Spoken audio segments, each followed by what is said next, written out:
I got me a microphone that works. So we finished lab 33, the bipolar junction transistor. Yeah, we finished that. So we didn't have to do anything after that chart, right? You had to do that chart. Now let me look at the lab. You had to do the graph. Yeah, that's the graph. Okay. And then, so you had to do the graph, then 12, you had to do that, and then you do conclusion, and then you had to do the evaluation questions. Evaluation review questions. You have to do those. And that's what's going to be graded, right? You understand that? I can't grade the circuit, right? Evaluation. Yeah, page 278. Oh, okay, I see. Make sure you do the conclusion about the lab, not about the last step, about the lab, right? What you learned. Fill in the chart and do the graph over here, the plot on page 33-1, where you're going to plot the what we call the characteristic curve, right?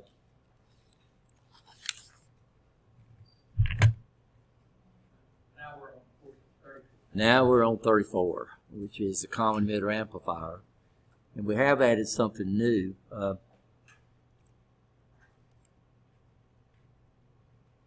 So all we're doing to this is we're putting in a sine wave, right? You understand? But these amplifiers are set up to amplify basically any AC signal, predominantly some type of audio information. How does a speaker work? How does a stereo speaker work, or just a speaker work? Anybody know?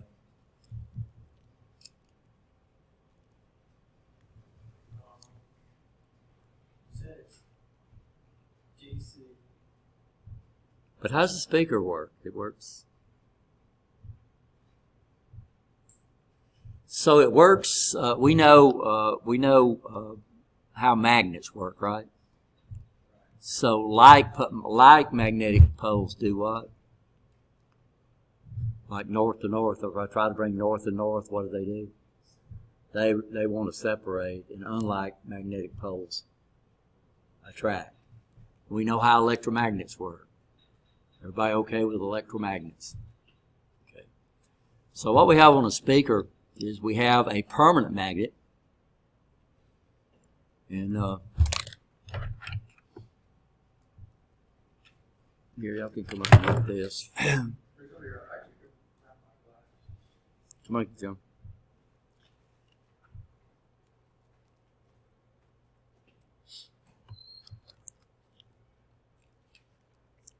So we have a permanent magnet, and we'll just draw it up the center, because what's actually set up, it's set up like this. And then in the center, we have a metal rod that sticks up.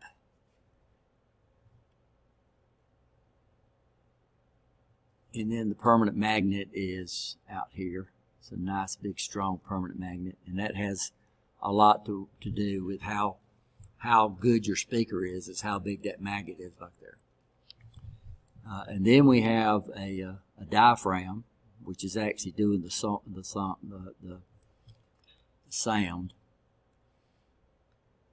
And then it's got a flexible membrane over here, and then this is mounted to something solid. Then we have a cone that comes down that covers this center rod right here. And then around this, we have a bunch of coils of wire.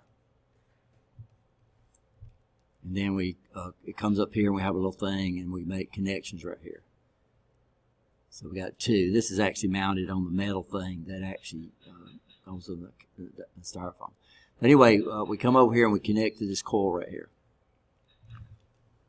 And then if we put a pulse like this, it's going to generate a magnetic field. It's either going to attract or repel the permanent magnet down here. So this is a permanent magnet.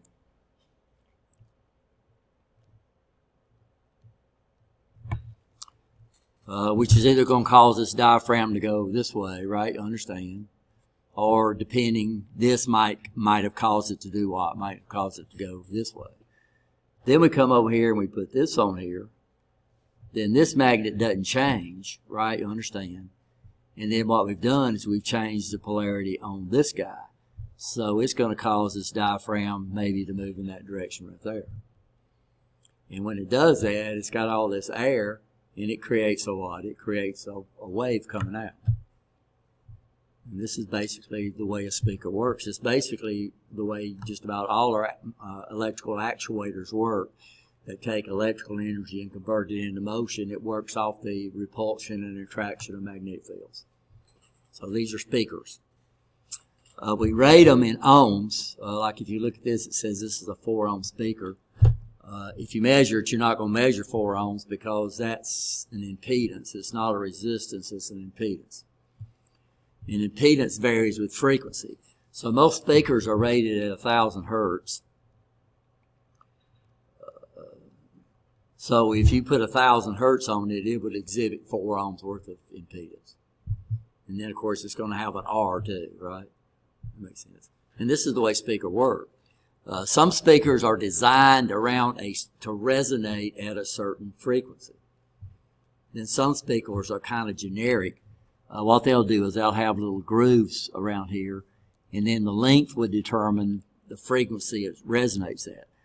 So what would happen is these on the outside, this would handle your low frequencies. This on the inside would handle maybe your mid-range, and you'd probably have another thing right there that sets the length that resonates with a certain frequency. These are okay. These are your cheapest speakers. It's better to buy speakers that are designed for a certain frequency. So if you ever go out and look at a big old woofer, it's just a big old chunk of, up here, and it's got to go in the right sizes and be made out of the right material to resonate at the base. So now on good stereos, you'll have a set of speakers for your bass, right? You'll have a set of speakers for your mid-range. You'll have a set of speakers we call tweeters. And then, of course, they're rated at watts, which would be how much energy they will be able to regulate. So speakers are rated in ohms, and they're rated in watts. So, and of course, the lower the frequency, the bigger the speakers have to watt to resonate with those low frequencies. But all it is just a linear actuator. The problem is that so audio comes up, and audio is all over the place. But all it is just a sum of a bunch of sine waves. And of course, this right here would be your bass, right? You understand? And this right here might be your watt. This right here might be your mid-range and all that other kind of stuff. And so what we do on good speakers is, on good speaker systems, is if we got a big woofer out there, we don't want to have high frequencies going to a woofer, so we have what we call crossover networks. And a crossover network basically is a filter that filters out what the speaker can't do. So most newer radios has that built in, but sometimes you'll come up here and you'll see like mine are dual clone speakers. So I've actually got 2 speakers inside of one. So it's got one speaker up here and one speaker down there. And then between the 2 speakers, it's got a capacitor. And what that capacitor does, it sets up what we call a tuned circuit. So this only sees high frequencies. This down here only sees what? Low. So mine are what they call dual cone speakers on my car out here. My house speakers that my wife won't let me play anymore. These are 100-watt Kenwoods. They got like 15-inch woofers and like 8-inch mid-range and super tweeters, and I had 4 of those things in the house. And now I've got them stored, by the way, guys, because I used to play some music. No, these are stereo speakers. So these are not designed, and they're rated. So this right here, so most house speakers are 2 ohm speakers. And then most car speakers are 2 ohm speakers. And what you got to do, and this is what's very, very important, a concept, is we have a technique called impedance matching. Have you ever heard of that term?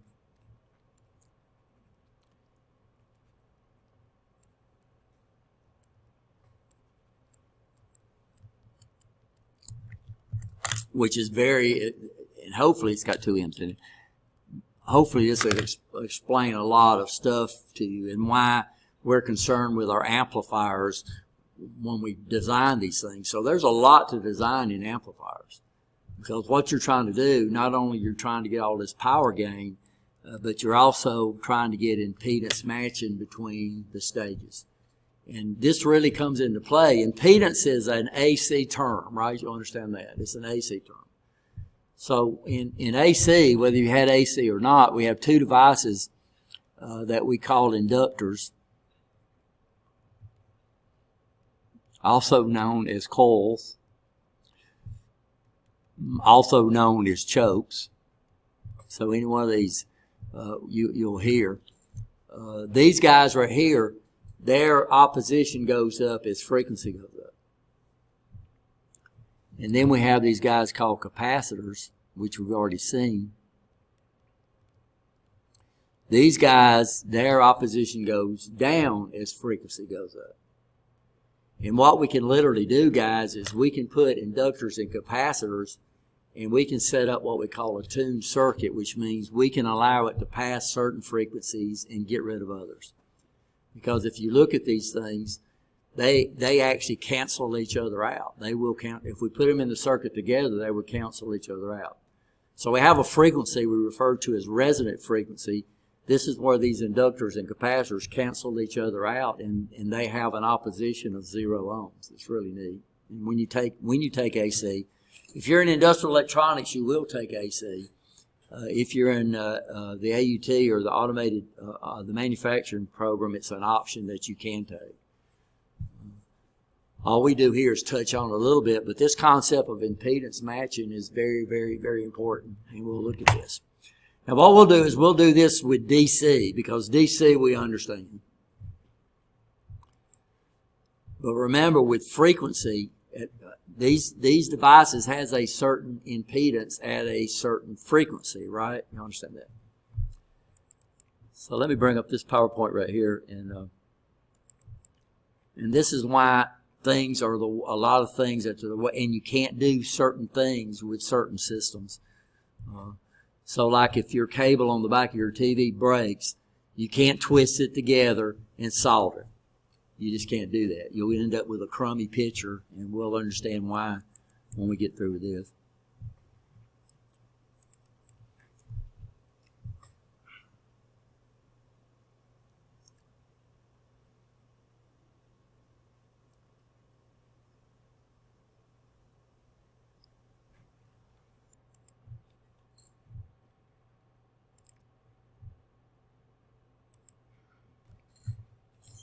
So impedance matching.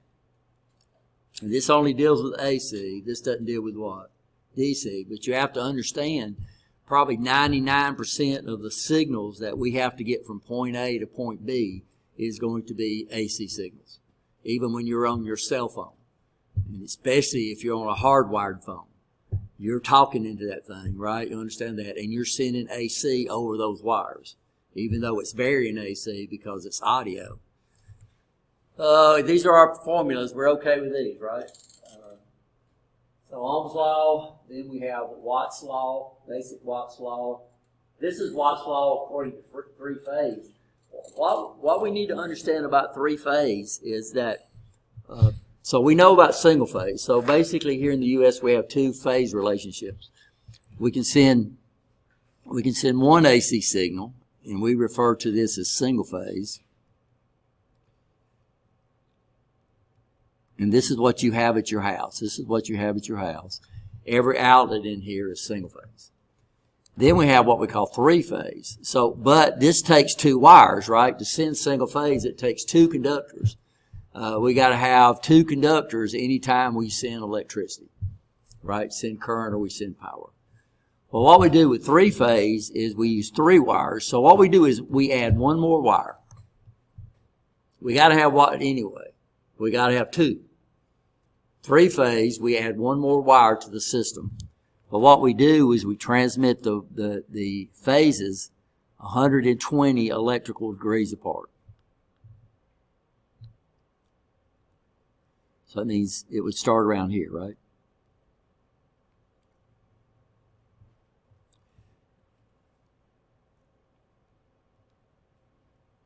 And what color? I'll use green. And the other one would start about here.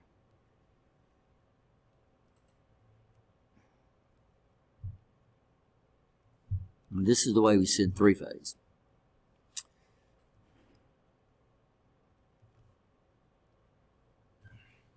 So our college has three-phase power available. So if we looked at this motor on this big old compressor over there, it's probably a three-phase motor. Now what's nice about three-phase is three-phase. So if I'm going to make something rotate, motors, first of all, we're going to use magnetic induction, right? You understand that? You understand induction, right? And EMF, right?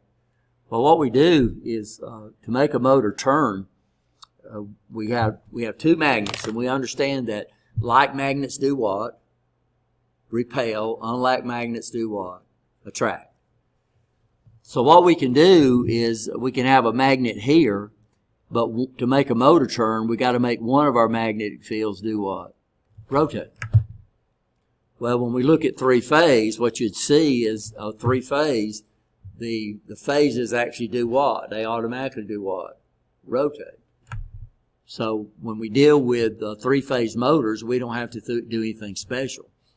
Single-phase motors, what we have to do is we don't have a rotating, we don't have fields that are moving, we have one field. So what we have to do with single-phase motors, is we have to create a phase shift in one of the fields. And of course, we use either capacitors or inductors. That's one of the things they do. But what's nice about three-phase is we add one more wire, just one more wire, and we can send 73% more power with one more wire. Just add one more wire.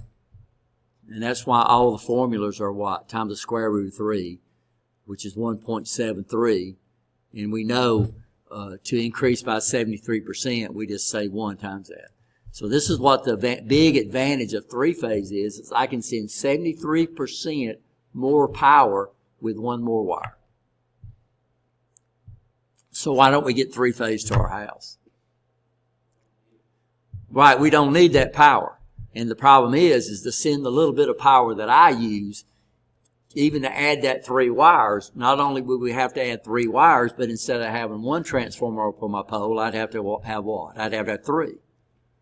So three phase is not efficient to send low power. Three phase is efficient when we send high power, right? So the college has three phase because we consume a lot of power here at the college. All your plants have three phase. Most of your restaurants have three phase. Almost all your commercial applications have three phase, right? You understand? So this is the formulas for power on a three phase right here. V times I times the square root of 3. Probably not on your formula sheets, and this won't be on any tests. It's just that y'all need to understand the advantage of three phase. So Alabama Power and TVA, they send what? Three phase. Because they're sending gigawatts worth of power. So they use three phase. But me in my house, my power bill, I don't know how many kilowatts. Some people need to check that. It's not enough to justify 3 transformers out there on my house and then that additional wire, right? You understand that? So this is what's conductors are used to deliver power, communication, and signals, or both, similar to power delivery systems. Electrically sending information requires 2 electrical conductors. In DC circuits, the opposition to the current flow is set by the resistance of the source and the resistance of the conductors and the load. Y'all understand that?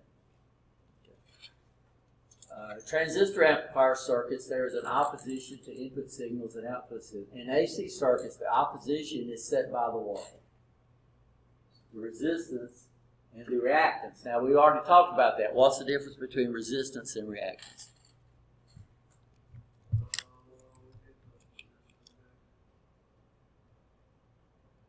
Does not change with frequency.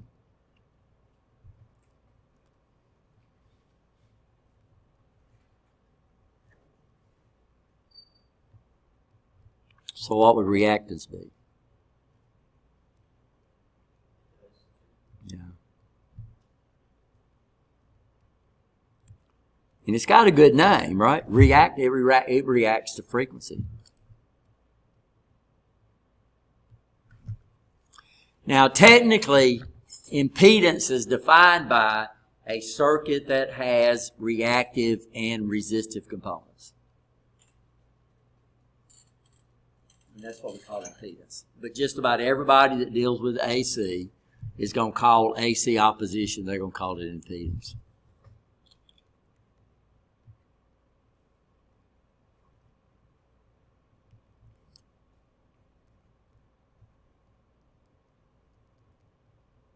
And it's rated in ohms. So all opposition in a circuit is rated in ohms, whether it's reactance or impedance.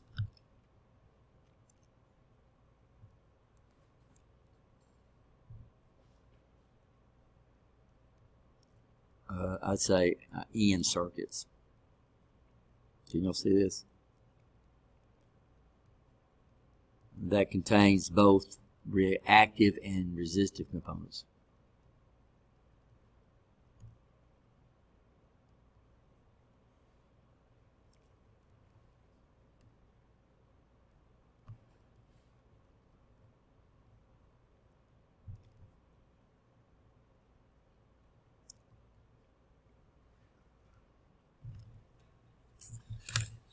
Impedance is the opposite. There it is right there.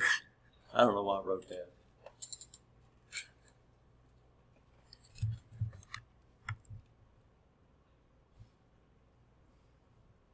And then it says, note that in most amplifiers and communication systems, all type of opposition, we call it what? Impedance. So just about most people, when you get into AC, they refer to the opposition as impedance, because it's almost impossible not to have capacitive and inductive in an AC circuit. So anytime you have a loop, that's an inductor, and anytime you have two conductors that are in close contact with each other, you have capacitors.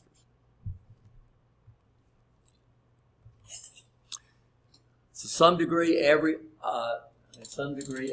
opposes the flow to electrical current. Y'all understand that? There's no such thing as 0 ohms. No such thing. We say a fuse measures 0, and we say conductors measure 0 because our conductors are this long right there, right? So if we had an ohm meter running between the power plant all the way to the first substation, and I could measure the ohms of that thing, it would be ohms, right? You understand? So we don't understand that. For one thing, our meters don't have the ability to measure these ohms, but everything has some opposition. There's no such thing that has 0 ohms, even superconductors. But their ohms are way, way, way, way, way down there, right? You understand that?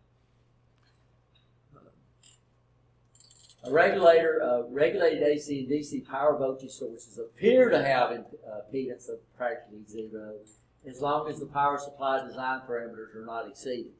So these regulated power supplies appear to have 0 opposition because what happens is it's got a regulator on there, and if the output current tries to go up, the regulator adds more energy to your power supply, as long as you don't exceed the rating of your power supply. So yeah, if you took your phone charger out and you took a straight wire and you put it between ground and that, the voltage would drop to 0 because you've exceeded the range, and now you're actually seeing the opposition of the source, right? You understand that? The internal impedance that causes the voltage provided by the source to drop when a load is attached. So we can see this on unloaded voltage sources like a battery. So you can take a battery, you can put your voltmeter across it, and it measures a certain voltage. You take a load, you put it across it, you'd see the voltage of the battery would do what? It would drop down. Well, what's causing it to drop down? That's the input resistance of the source itself, right? You understand? Because it's current flowing. The current flowing in the load is the current flowing through the source. So every source would drop a voltage.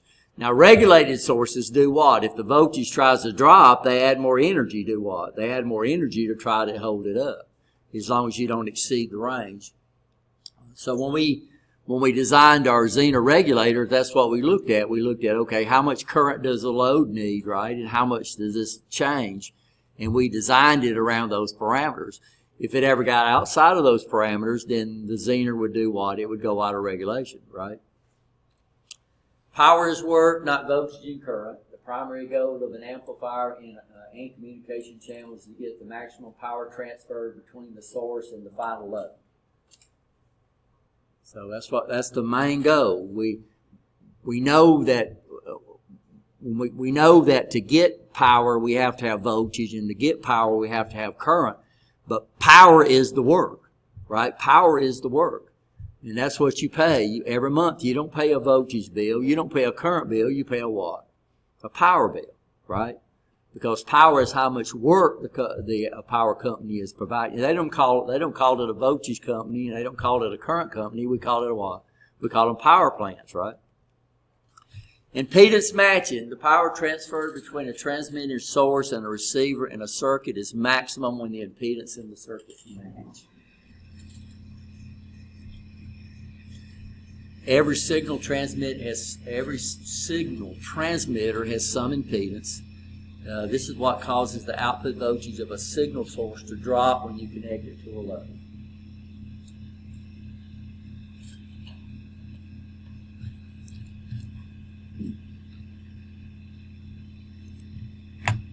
Nope, I didn't bring my cameras up.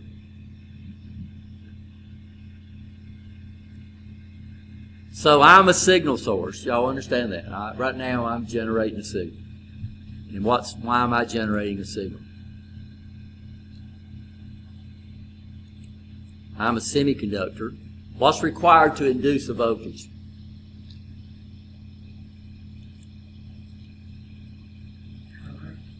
What's required? We're making current. What's required to produce an EMF? We talked about that several times, guys.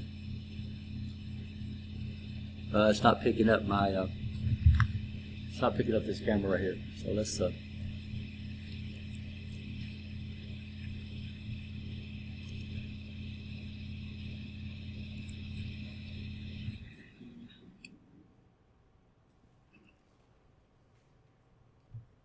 So this is me. I'm going to come over here and I'm going to take my scope probe.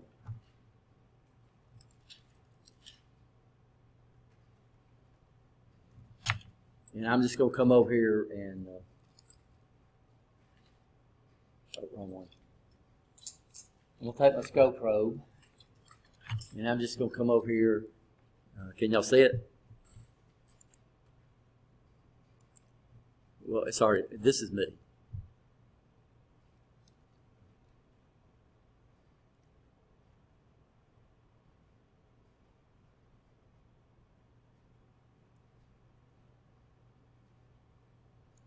This is me.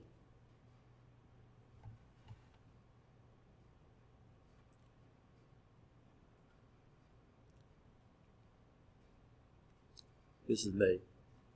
When I come up here and try to load it, see that? So I'm using myself as a resistor. When I try to load it, it drops down to what? Almost nothing. So why is this happening? And this is one way, by the way, I usually do it to check to see if my scope probe is working. I just touch it with my finger. So why does that happen? What things are required to induce a voltage, induce an EMF? We've talked about that several times, guys. What do we need?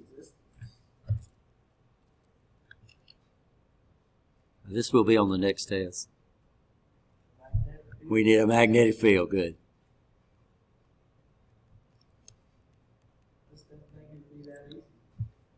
What else do we need? Some form of what? Conductor. What else do we need? Motion. And this is one of the biggest advantages of AC. It produces that, right? So we got a magnetic field, right? So every time we put current through a conductor, it generates a what? A magnetic field. We have conductors. I'm not a good conductor. I'm a semiconductor, right? You understand? And AC produces motion. So right now, what's the predominant motion up here? 60 cycles. It's all over the place. It's generating all over the place. So these magnetic fields are passing through me. When it passes through me, it produces a what? It induces what? It induces a voltage in me, right? You understand? But this scope right here, this is 1 mega ohm worth of opposition, so this scope is not going to load that down that much, right? So that's what you're doing. You're actually, if we looked at this frequency, if we calculated this frequency, guess what it would be? It would be 60 hertz. With a bunch of garbage sitting on top of that, the other frequencies that are floating around here. So you can see them sitting on top of it. You can't, it's hard to see, but all that ghosting right in there, that's just the other frequencies sitting on there. But as soon as I try to load it, what happens? So I'm a source right now. I'm a source of power, of course, and we use this. Where do we use this at what do we use this at every day?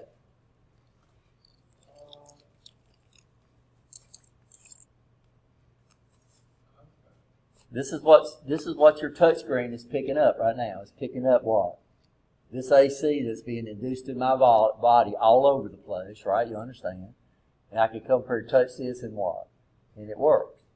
And so these guys are basically a capacitive screen. If you got into a big old U shield where everything's, all this AC is blocked out, your phone wouldn't work anymore. Because why? Because that's what it's picking up. It's picking up this going on there. So this doesn't load you down hardly any at all, right? You understand that? So this is a capacitive touchscreen. That's exactly what that is. And so it's working off what? It's working on me, right? Just the AC that's being induced in me. So you're a conductor? Semiconductor. That's why it drops down real fast. I was putting it, and the further I put the ground away, it would be less because of the resistance in my body. Now the problem we have, what we're going to do is I'm going to set up a DC circuit because we understand DC, but you have to visualize this would be AC too. And what we're going to do is we're going to set up a source. So every source, signal source, has a internal impedance, right? You understand that? Every signal source has some type of internal impedance. And the problem is that we're going to try to send that into something. So what I'm going to do is I'm going to start off with a simple DC circuit, and I'm going to put a 10 ohm. So the internal resistance of my source, we're going to use 100 ohms. And then what I'm going to do is I'm going to attach a load of 10 ohms, 100 ohms, and 1,000 ohms to the circuit. So here's our circuit right here. So what we're doing is we're simulating a signal source. And the signal source has 100 ohms worth of input resistance in there. And I'm going to come up here and I'm going to put a 10 ohm load, I'm going to put a 100 ohm load, and I'm going to put a 1,000 ohm load.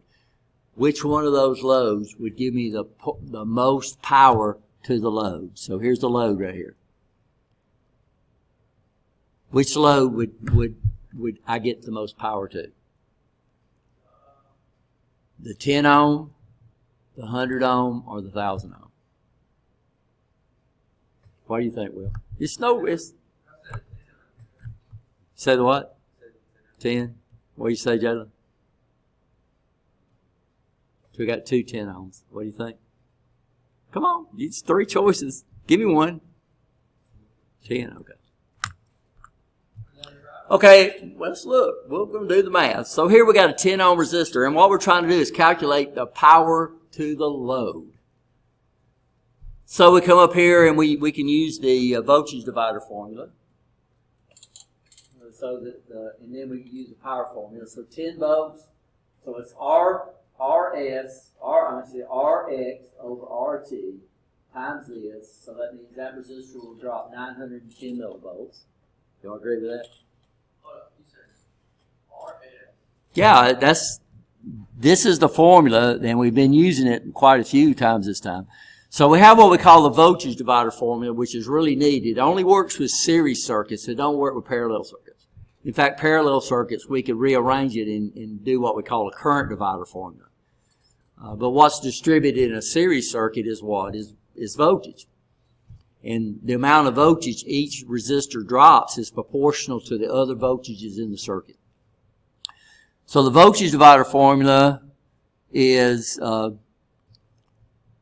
VRX, whatever resistor we want to in a series circuit, would equal to that resistor, Rx, over RT, times the voltage that's connected to it. That's the voltage divider formula.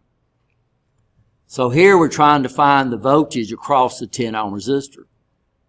because that's the load. So VR load, we'll call this load, would be equal to the size of the load divided by RT times 10.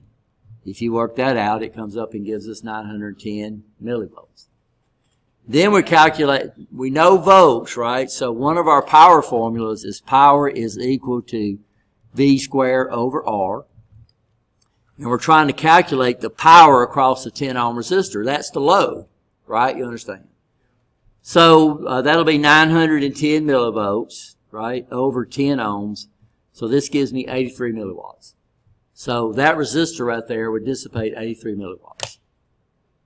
Are we okay?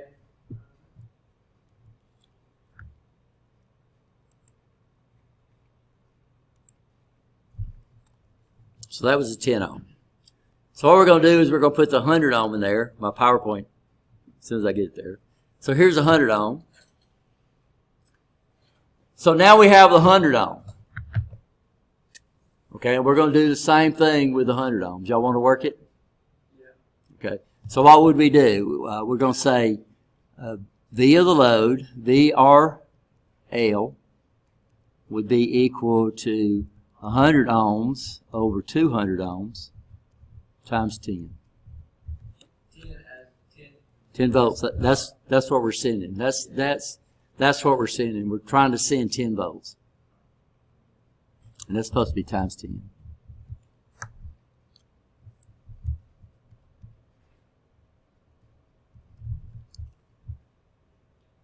So what we got? What's that? 5 volts. That was pretty easy, right? And then I'd say, okay, power of the load would be equal to 5 squared over 100. So power, what's that coming to be? What's that? Oh my goodness. So y'all know right off the bat y'all wrong, right? Because the 10 ohm gave me what? 82 milliwatts. Now guys, we could do this in tenth of an ohm. We could do it. We're just doing 3. You asked what would give us the most power. Power to the load. Well, so here we got 250 milliwatts. Right? Everybody in the group? Okay. 10 ohms, 250 milliwatts. So what we're going to do now is we're going to come in and stick the 1,000 ohm resistor in here. So V across the load would be, VR load would be equal to 1,000 over 1,100 times 10.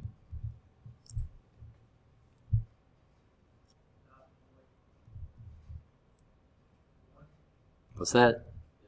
What's your got? 9.1 volts. So power to the load would be equal to 9.1 squared divided by 1,000 ohms.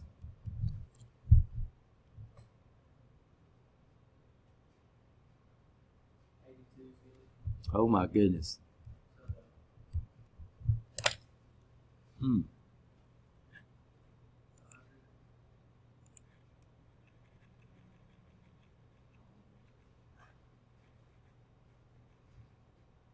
And we could do this in milliohms. We could go in increments.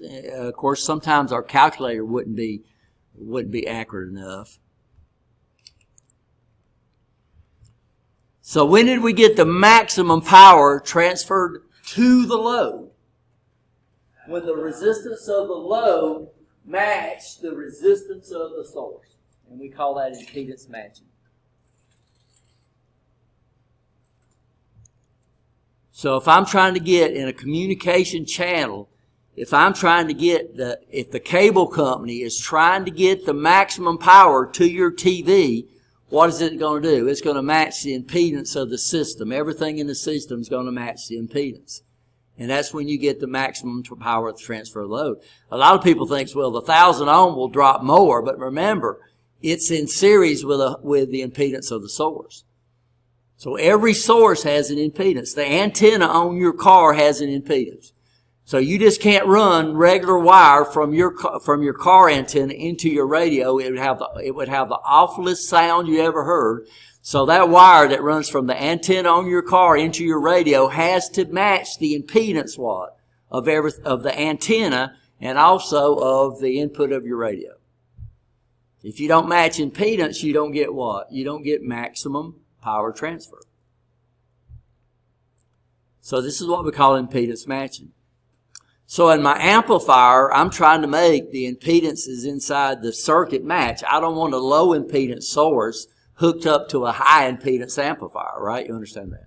So that's why if I went out and bought the speakers out of my house, which are 8 ohm speakers, and hooked them up to the output of my car radio, I'd get the awfulest sound you ever heard because I just lost my what? My impedance matching. So everything's got to match. Everything in your system's got to match. So, huh? That's a 200 ohm resistor. We would need a 200 ohm resistor. If this right here was 200 ohms, no matter what it was, if the source had 200 ohms, then it would match to what? 200 ohms. 100 ohms is just what I chose because it's real easy because we're going in what? Tens. Yeah. But I mean, if this right here was 100 and if this right here was 101 ohms, then it would match to what? 101 ohms. So 101, we would get more power than we would with 100. Now 100 would be pretty good, right? You understand, but it wouldn't be ideal. So what we're trying to do is we're trying to come up with a method that we can match, but we're dealing with what type of signals? We're trying to deal with signals, digital signals, whatever, right? You understand? We're trying to get impedance matching. DC makes no difference. DC, don't worry about it because DC, right? You understand? All we're dealing with is the resistance of the wire. AC, we're not only dealing with the resistance of the wire, we're dealing with the impedance of the wire. So we got to have 2 wires. So if I come over and have 2 wires together, what I've just set up was I've set up a capacitor. And if that capacitor don't match, then I don't have good impedance matching on my conductors. So what we do, guys, is we use special conductors, and we use 2 features. The 2 types of conductors that we use to send signals over long distance, not signals, not DC. We use 2 types. We use what we call twisted pair. So here's twisted pair. And here's coax cable. Let's go make a lot of this. So you said 2 wires makes a conductor? Yeah, we got to have 2 wires. To send signals, we got to have at least 2 wires. Right. 2 wires basically form a capacitor because what makes a capacitor, in fact, the symbol even shows you this. So what we have to do is we have to have 2, we call them plates, and then we have to have an insulator in between them. So if I've got 2 wires, what do we have? I have 2 pieces of metal, and then I've got an insulator in between them. So what we have, 2 conductors create capacitors. So if you ever look at downdrops and stuff going into buildings, they're spread out, even though they're insulated, they're spread out a pretty good way. And why? Because they got insulators on them. Why don't they just bring them right together? They got insulators on them, but if they get them too close, they'll set up what we call a capacitive effect. So this is the equivalent of twisted pair cable, whether you see it or not. By the way, even on this, we have people that'll do this, and these little twists are real hard to work out.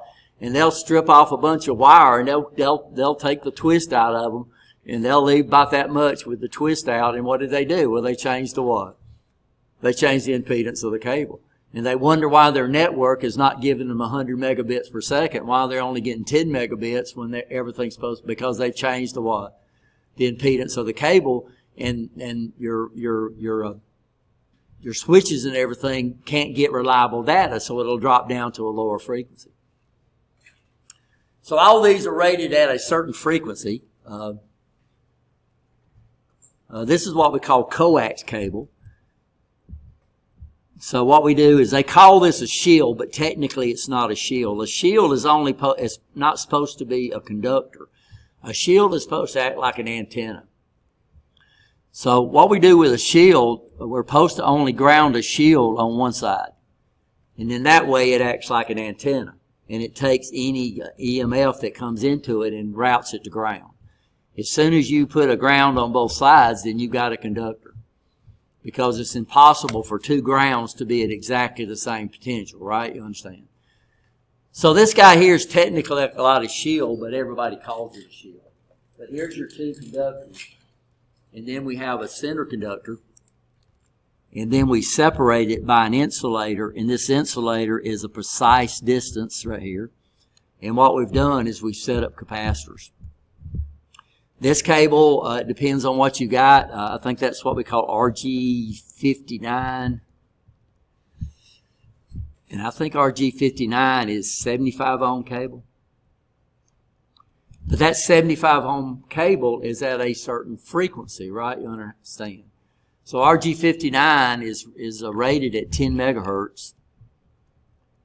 So that means at 10 megahertz, it should have what? It should have 75 ohms worth of impedance. RG58 is what we used to use on networking. This is 50 ohm cable. This is what you use on your cable TV right there. That's cable. So everybody's got cable, I guess. So that's 75 ohm cable. So if this breaks, something happens and it breaks, and you just strip it and twist it back together, you're going to get a bad picture. This happened, my father-in-law, they lived way back off the road, and they had a real long cable coming for their cable TV, and he was pulling a big old panel truck in there, and guess what he did? Broke his cable. And guess what he did? He got him a big old ladder, put it back together, and twisted it together, and he couldn't understand why his picture was so bad. So you have to go out and buy special splices. Also, he thought before cable, he had he wanted to get a bigger antenna, so he got his antenna wires and hooked it up to the screens on his window. And he couldn't understand. He says, well, the antenna's a lot bigger. He said, I can't understand why I'm getting a bad picture. And what was he doing? That screen didn't have the right impedance to match with the input impedance of his TV. So the old TVs used to have an impedance of if you ever looked at antennas, antennas are either going to run coax, which is what your radio does. If you've ever taken a radio out and seen the cable that plugs into the back, it's a coax cable. So you just can't run regular watt. Can't just run regular wire up to that antenna because it wouldn't work because you've lost your watt. Impedance matching. Very, very important. So that means if I've got an amplifier, and this is the symbol for an amplifier, by the way, and then I run it into another amplifier, then we want the input impedance of this amplifier to try to match what the output impedance of that amplifier. And so there's a lot more to design in amplifiers than just coming up with stuff. So right now, I think up on our amplifier, what do we have? We have a 6.8K right there, and we're feeding that through a capacitor into a 10K. So we're not getting good impedance matching, right? You understand? To get the maximum transfer, what would I want this load resistor to be? I want the load resistor to be 6.8K. But what we're going to find out is we're dealing with so many resistors, it's real hard to get impedance matching in an amplifier. All we're looking for is, okay, if I've got a high impedance source, I want a high impedance input on my amplifier. If I don't want a low impedance source to feed a high impedance input, right? You understand that? Or vice versa. So, and of course, what sets the input impedance of a common emitter amplifier? So here's our lab that we was working on. So y'all pull back out y'all's lab book. And let's redraw the circuit. So I lost it.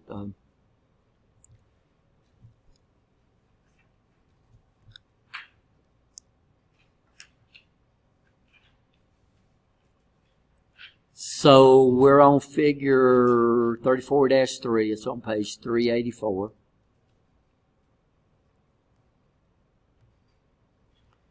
And we've changed out the voltage divider because of our function generator.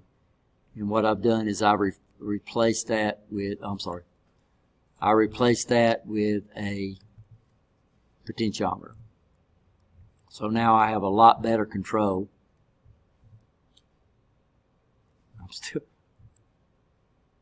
I'll get this right in a minute, guys. So we're just going to use an AC source instead of audio.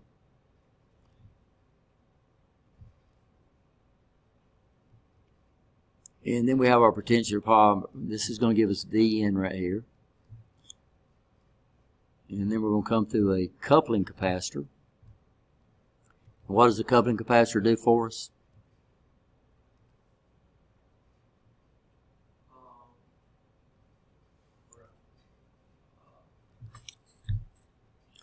So over here we have AC.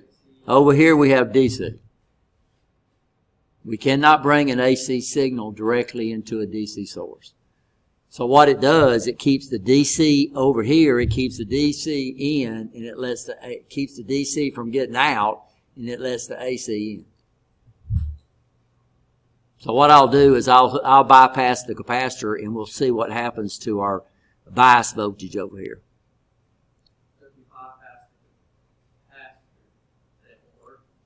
No, it won't work, because this base voltage will go to 0. A DC source sees an AC source as a short circuit. And a AC source sees a DC source as a short circuit.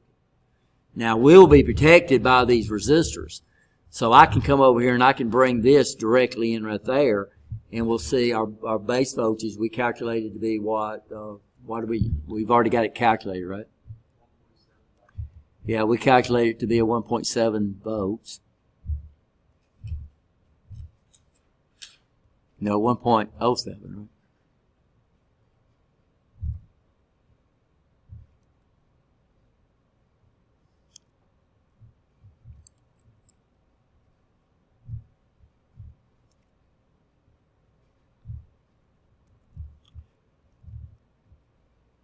So I don't really short out my AC supply. For one thing, the AC supply has a source resistance of 50 ohms. And that's right on the front of the function generator if you look at it. So it tells you what its output. So it's designed around that. So we can't technically short this out. So even though I come over here, we're going to have this in play, and we'll have these two resistors in play. We're calling this R1. What's the size of R1? 47 k ohms. And we're calling this R2. And this is what, 10 k ohms. We're calling this RC. And it's 6.8 k ohms. There's RE, we're calling this RE, and this is 2.2 k ohms. So this will probably follow your formula sheet. But you gotta understand, in real life, might not be R1, right? You understand? But when we set up a formula sheet, we have to set it up generically. So we call this R1, but in real life, even in the worksheet, it might be, it might be like R32. Then we got this coupling capacitor. What it does, and this is your DC, this is AC, so we're using polarized capacitors. So we got to make sure the plus points toward the DC, not toward the AC. And then we're going to load this down with a 10 k ohm resistor, so we don't have really good impedance matching. But it's one that was in the parts kit. So this lab book used to come with a parts kit. And what they did on a lot of these, they didn't choose good resistors. They chose resistors that were good enough for the parts that they had, right?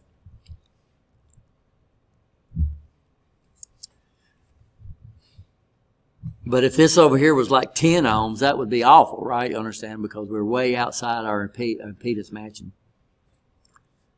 So this is the output. This is the load. So this is this is the output. This is the resistance of the source on this amplifier. So we would like this to be 6.8K. That makes sense?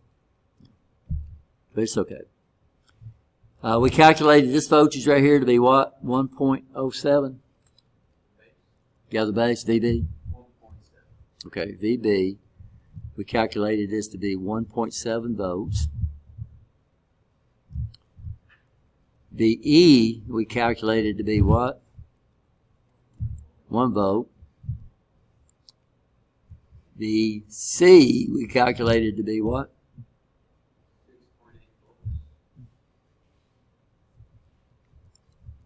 VC?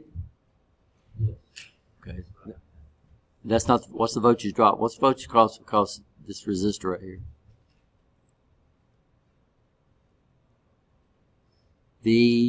VRC, what's that? You might be right. I'm just trying to remember.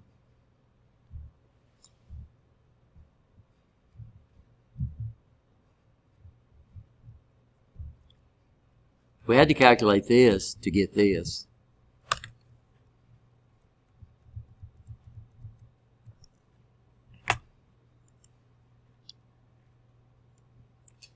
So that'd be 1 divided by 2200. Oops, Rich.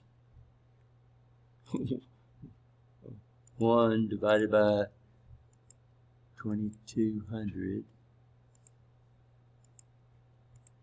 equals that, right? Times 6800 equals that. Yeah, that's right. Minus 10. I didn't put that up there. So 6.8. Good. I didn't do any rounding. Now, this is not a really good amplifier. What we would like for this thing to work is we would like to put this at about 5 volts if we could. So what would I do to put it at 5 volts? So that gives me 5 volts up and 5 volts down, right? So here we got what? We got 6.8. So here we're operating toward cutoff. Don't understand why.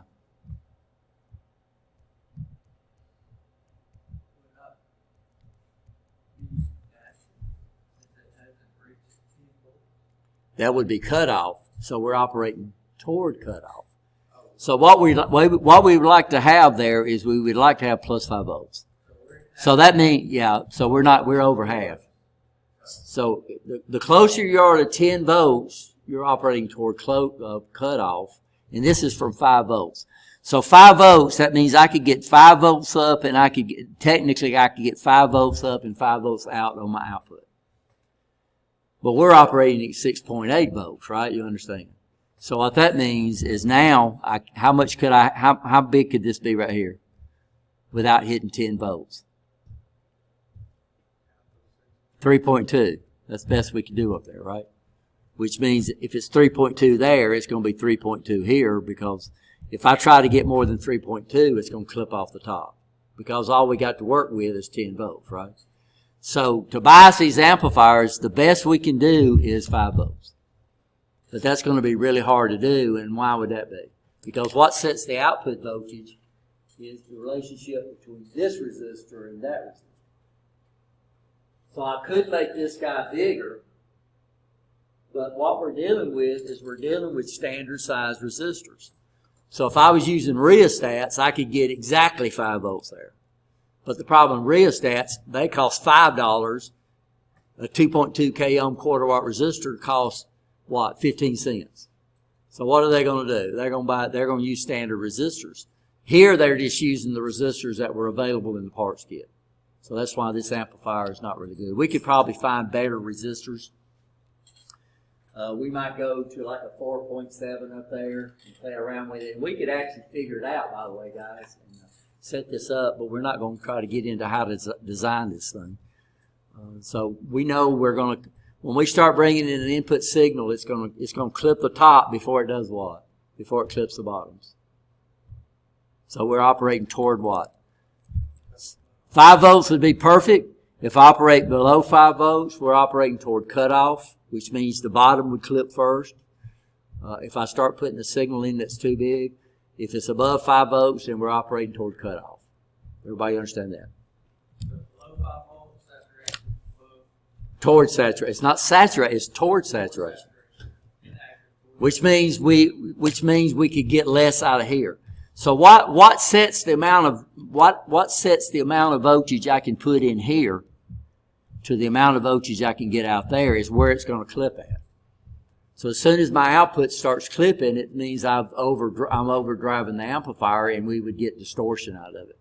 So if I had a speaker on, and instead of having a nice little tone, it would have and y'all have heard people, their radios, right? They don't have the right equipment, or they don't have impedance matching, and it's just got awful sound because they're trying to overdrive their what? Their amplifiers,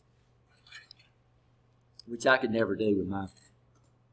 So I had 400 watts worth of power on mine.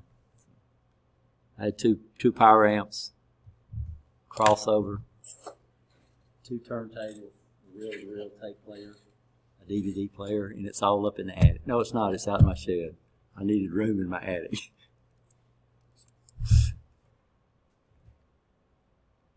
I bought that all in Japan, by the way. You bought that a long time ago. Yeah. So it's good, but it's still a need. I could still buy new stuff and hook it up to the speakers, but so you don't. Of course, y'all probably been to concerts, right? It's real loud. Your clothes actually do what? Move on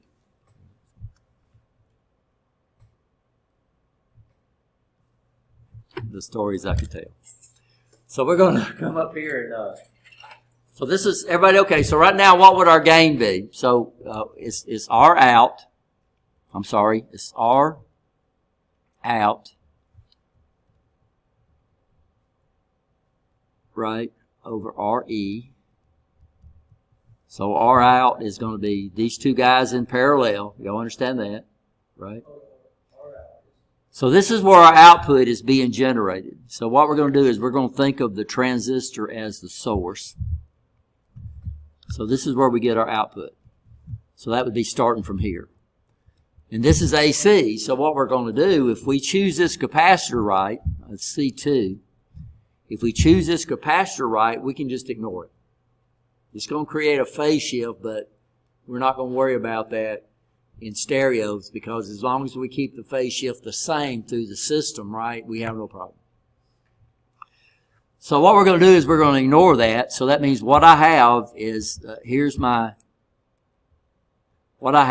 have RC in parallel with RL.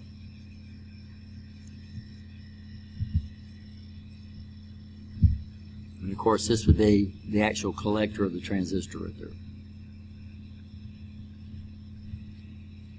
So what I have is I have a 6.8K in parallel with a 10K.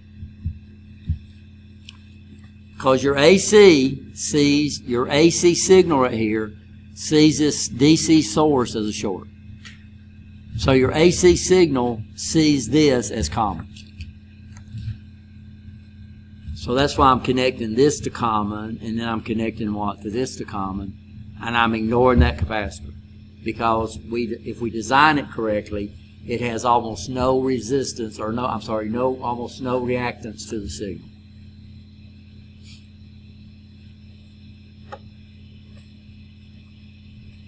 So every stereo amplifier has what they call a frequency range that it can amplify. It's usually got a low frequency range. And what sets the low frequency range, by the way, are these guys right here. Because their formula of opposition, which you don't have to know, is this right here. So if frequency goes down, opposition does what? Goes up. So the capacitors in your radio or in your stereo system determines your low frequency. What kind of low frequencies can you push to those things? And then the transistors determine your high frequencies. Because what happens is when you get extremely high frequencies, we have this reverse bias junction right here that looks like a capacitor, and at real high frequencies, it'll hop right over that thing. And then now you've lost control of your amplifier. So every audio system has a range of frequencies that it can handle. It has a low frequency that it can handle, and it has a high frequency that it can handle. What determines the low frequency are your capacitors, and what determines the high frequencies are these solid state devices. Because the higher the frequency, what happens? So frequency goes up, what happens to opposition? Goes down. Luckily, audio, we're only looking like 20,000 hertz, your maximum high end, because anything above that, most humans can't do what? Can't hear it, right? Have I did that with y'all before? Where's my speaker? Where's my speaker?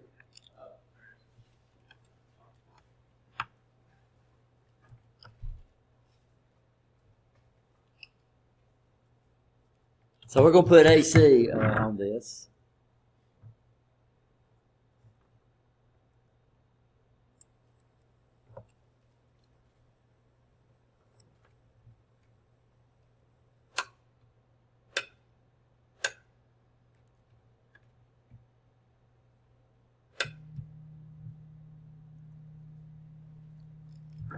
Oh, y'all can hear that? There you go. Come on through. This is not a real good speaker. So here's the permanent magnet, and it's got a rod going up through here. Here's the diaphragm right in there. Can y'all see it? And then it's got a membrane around the side that lets it do what? Vibrate. Here's my two speakers. I mean, here's the connections, and if you can see the wires, you can, if they don't short it out, you can actually see it going into the coil that's wrapped around. It's a little paper cone that falls in there.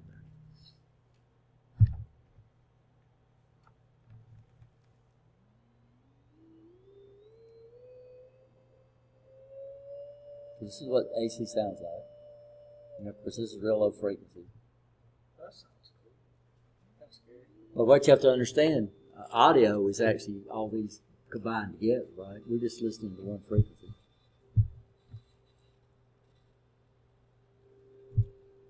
Isn't it?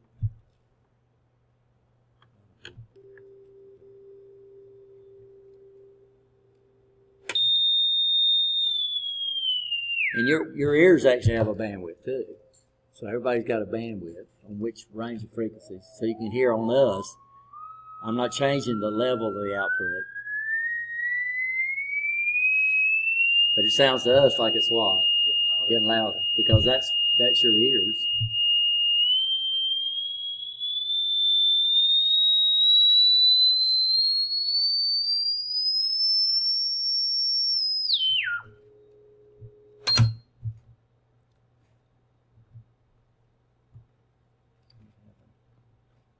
Let's see if y'all can. My output is changing for some reason.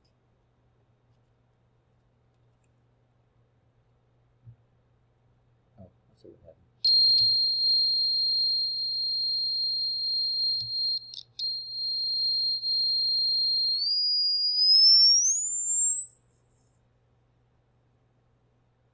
Anybody still here?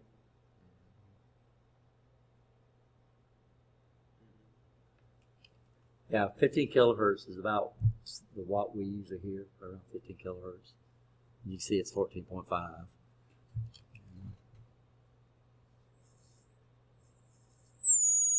And then sometimes you might not hear it, it's just annoying. You know something's there. Yeah. Makes your skin crawl. Right.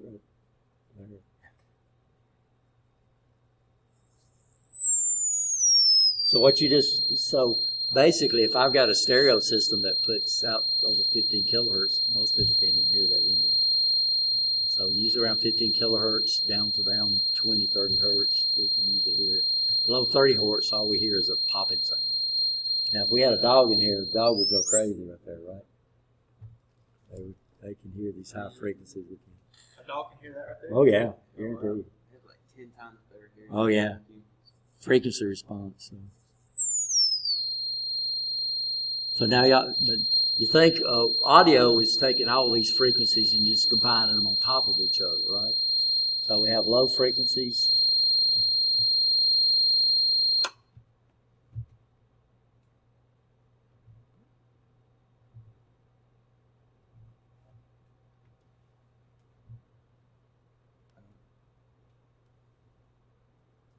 No, I'm doing something.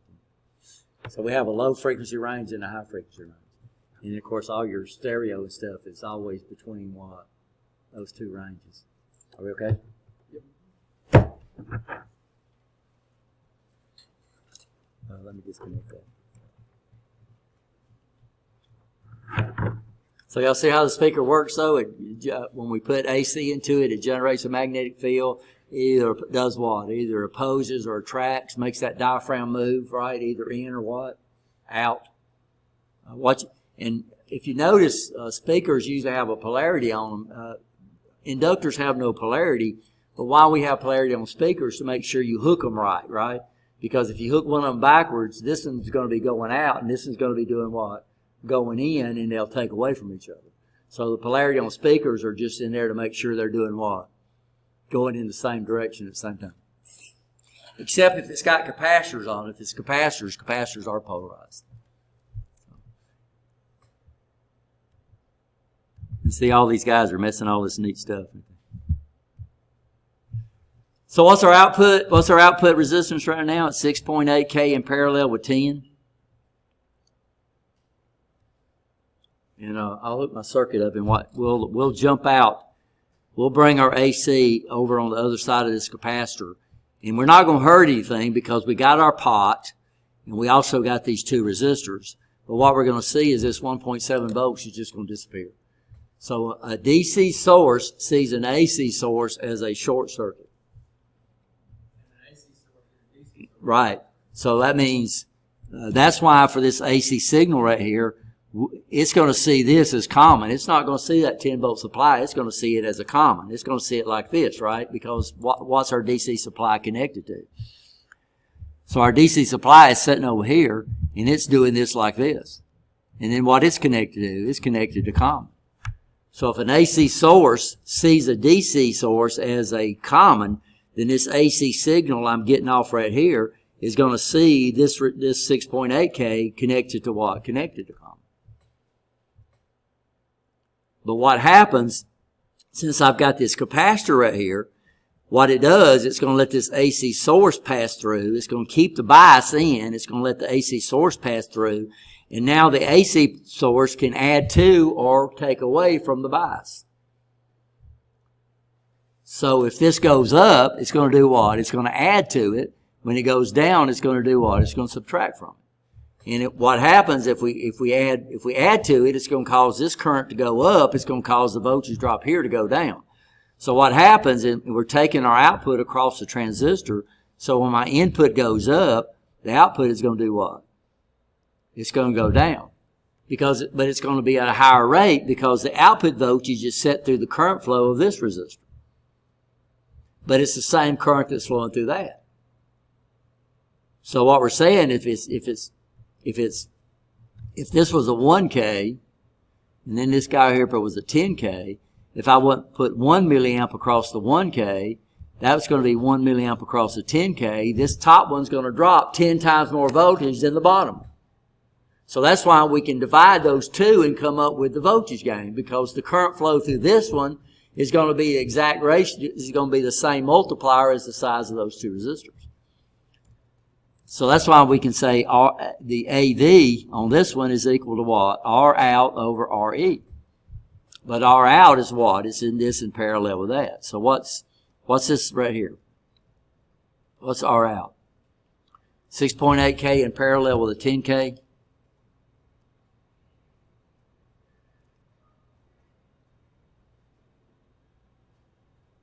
So you can use product over the sum. Most people don't like that because you got to use parentheses, or you can use what? Reciprocal of the sums of the reciprocals. So RT would be equal to 1 over 6.8K plus 1 over 10K. Where did y'all learn that formula at? Parallel resistors. AC is, formulas don't change in AC. Well, you used them in AC. All we did in AC was took the formulas and modified it for a phase shift. Here what we're doing is we're ignoring the phase shift because here it don't make any difference. And we've chosen a capacitor that's big enough that has almost no reactance at the frequency we're going to operate at.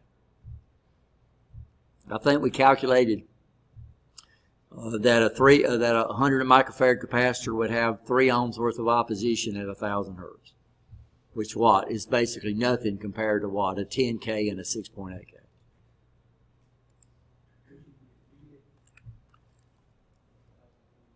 So 6,800, we should expect it to be lower than 6.8K. If it's bigger, it means you did what? Hey, Joseph, you need something?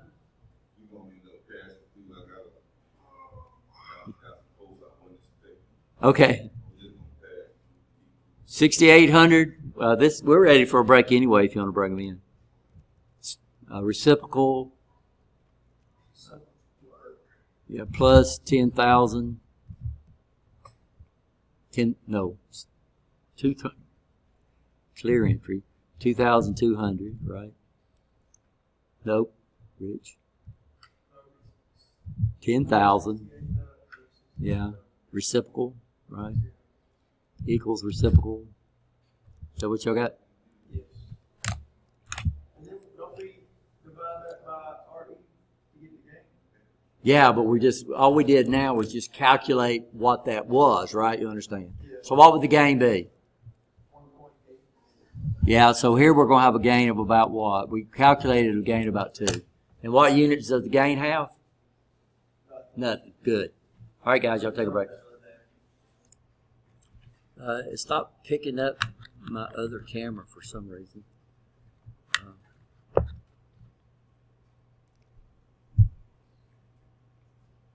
So we'll probably just have to swing this one around. Let me see if it's there now.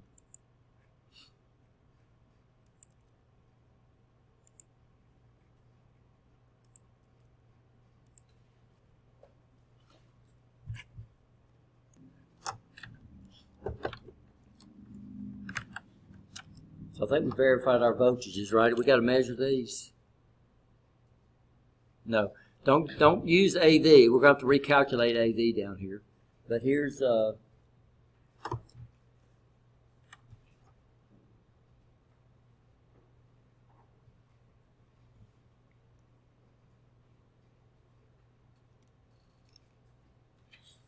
here's VB. Let me check my 10 volt supply. It looks like my 10 volt supply might be a little high.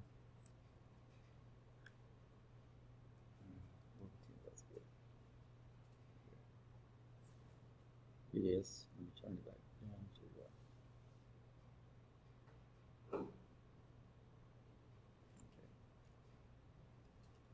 So there's VB. We calculated it to be 1.7. It's 1.76, right? Here's VE. We calculated it to be 1. It's actually 1.1. Here's VC.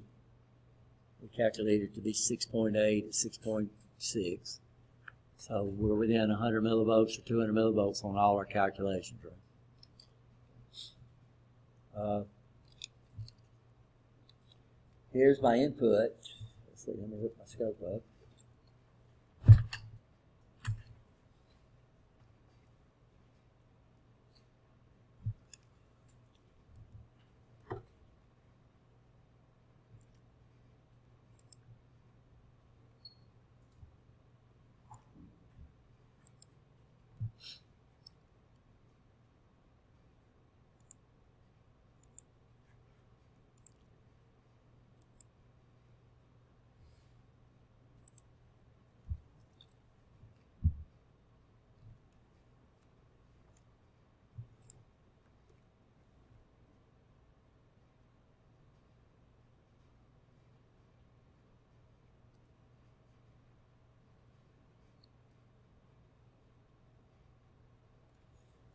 Now we got it set for AC coupling, right? Everybody understand why we're doing that? Yes or no? We're doing AC coupling because well, over here I have AC. Over here what I have is I have DC 1.7 volts, 1.7 volts DC, and then my AC signal is going to be riding on this. So that's what's actually happening. The AC signal is either adding to the 1.7, or it's going to subtract from the 1.7, right? You understand? Well, the problem is if I put my scope on DC and I try to turn it down and see it, we're going to lose it off the top of the screen. So I want to tell my scope to block the DC, right? You understand? That's actually there. As soon as I get my scope to work.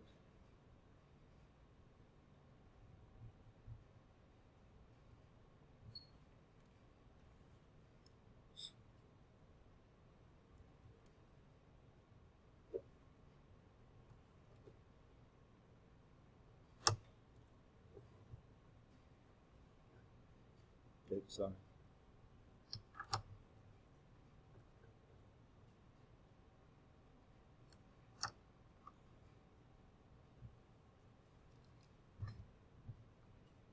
Oh, that's what's going on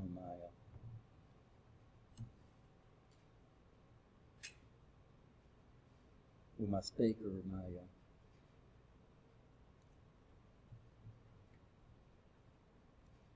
I'm losing my AC signal every once in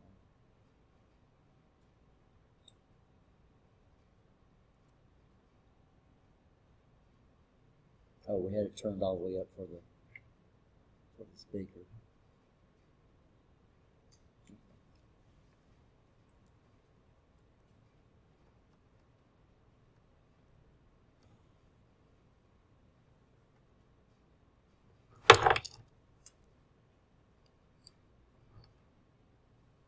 So here's my AC signal coming back in, so we can bring it up a little bit so we can see what's going on.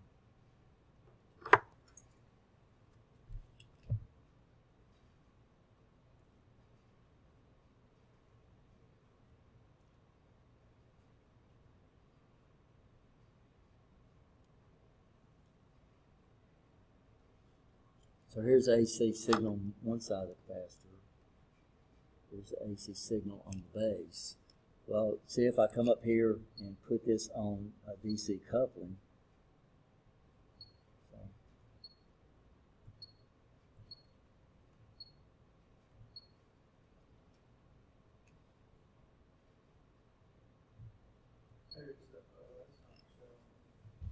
So where's it at? See, it's up here somewhere, right? It's on out. You're not the light. Oh, I didn't switch over. I'm sorry. I gotta do that every time.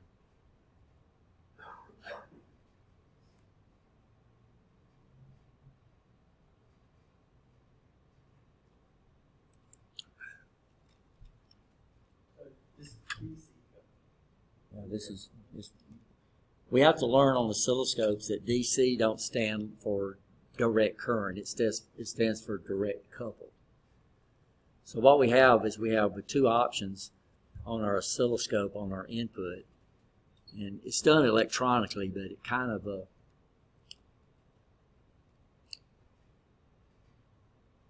looks like this, and something's going on with my oscilloscope. Oh, I don't have any channels turned on.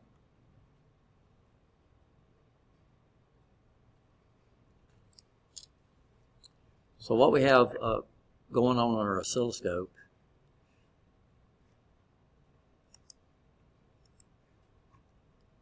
is we have two positions that we can put our scope into. And if we look at the input like this, where here's our first amplifier inside the scope, and we come over here, we have this option.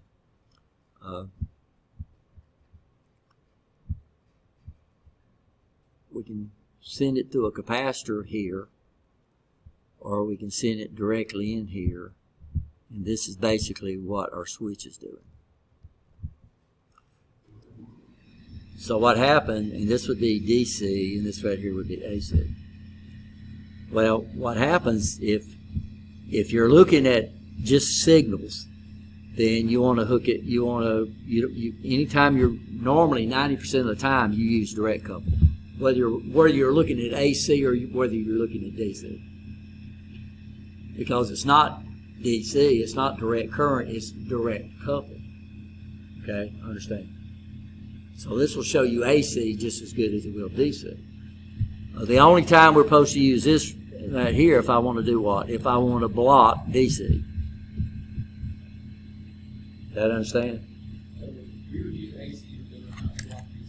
We use AC to block the DC bias, right? Understand what I'm saying?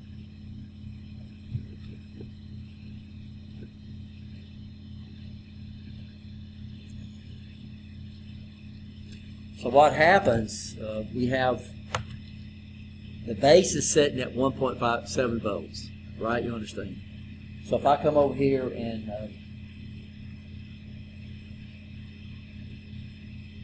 put my scope probe here, this is AC. And then I put my scope probe here. It's still something's going on. I got to figure out what's going on.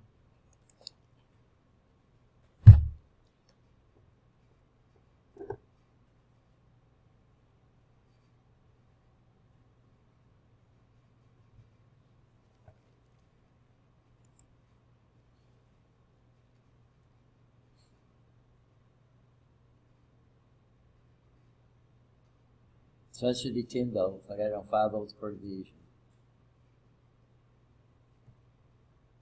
And here's my input on this side of the capacitor.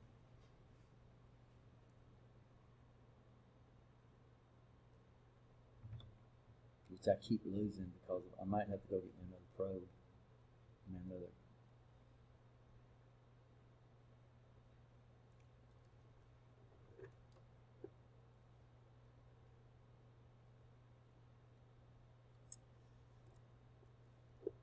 So let me turn it down a little more so we can see what's going on. So,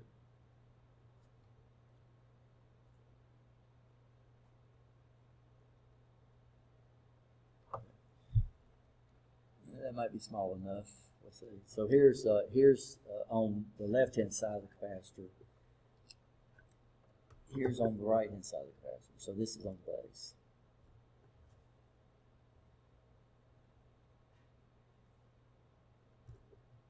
So this is left.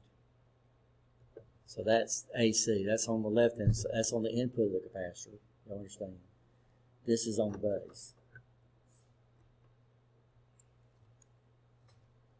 I don't know what I just did. Oh, I moved the wrong wire. Duh.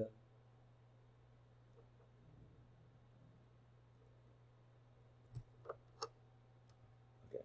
And that's what I wanted to demonstrate for you. So here's on the left-hand side of the capacitor. This is on the function generator side. This is on the base. So notice that's riding up on top of our watt. It's riding on top of our bias. Now let's turn this down a little more because we're probably saturating anyway. And then, so I want to look at that a little better and see what it is. So I turn my scope settings down. I set my scope settings down, and what's happening now? It's off the wall, off the screen, because it's showing me that DC. So that's actually here's on the. Dang it, Rich! I just pulled out a wire, guys. I don't know where it came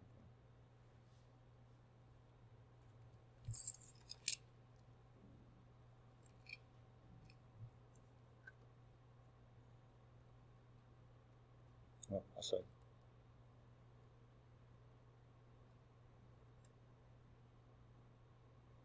The I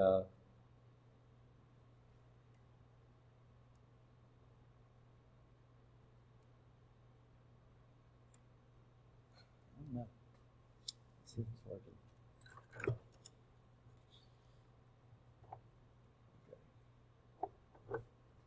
Okay, so what I want to do is I want to see that.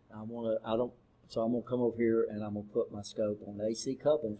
It's still riding on top of DC, right? You understand that? But I'm going to switch it over to AC coupling, and what it did is blocking the DC. So now I can come over here and I can turn this way down. It was like on our power supplies when we had the ripple voltage. We couldn't measure the ripple voltage because it was riding on top of all that DC, right? You understand? So what did we do? We put our scope on AC. Well, if we put our scope on AC, the only reason we do that is to do what? To block DC. The DC is still there. I can come up here and measure it with my meter, and you'll see it's still there. But what we're doing is we're blocking the DC. So the only time you should ever use the AC setting on a scope is when you do what? Block DC. Because it's not, when you put it on DC, it's not direct current, it's direct coupled, which means it don't put anything in series with it. If I put a capacitor in series, I'm changing the signal a little bit, right? You understand that? And it really shows up on square wave. Oh yeah, we've lost our bias.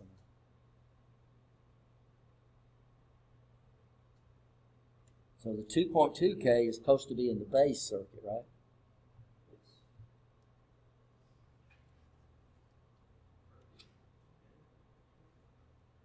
Yeah, I messed my circuit up. I got to figure out what's going on. So I pulled out a wire, and I got to figure out where it goes. So my base, I have it go into a 10K.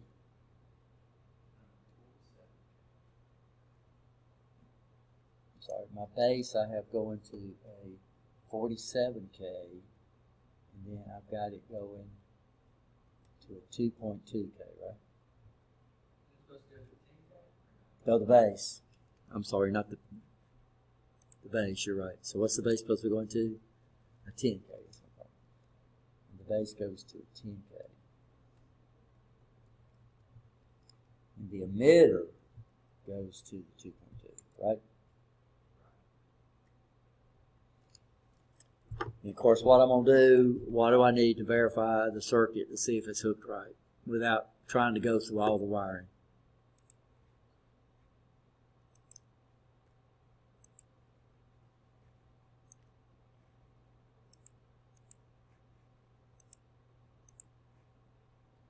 So what can I measure real fast to see if it's hooked up right? Just the biases, right? So I'm going to look at the base and what we're supposed to have. 1.75. It's a lot lower than it was. Isn't it? What am I supposed to have?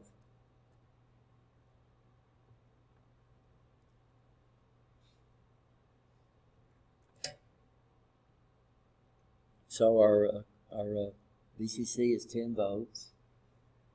So our base is setting at, let me get it right here. Our base is setting at 1.7. Our emitter's setting at 1. So it looks like it's hooked up right. So what I'm going to do is I'm going to bring my input signal and I'm going to hook it directly to the base.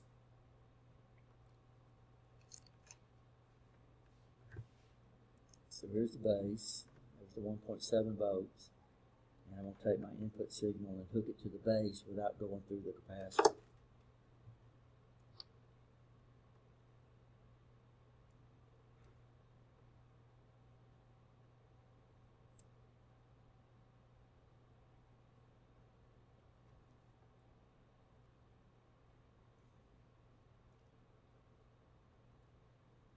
So this is bringing the AC signal in directly to the base without going through the coupling capacitor.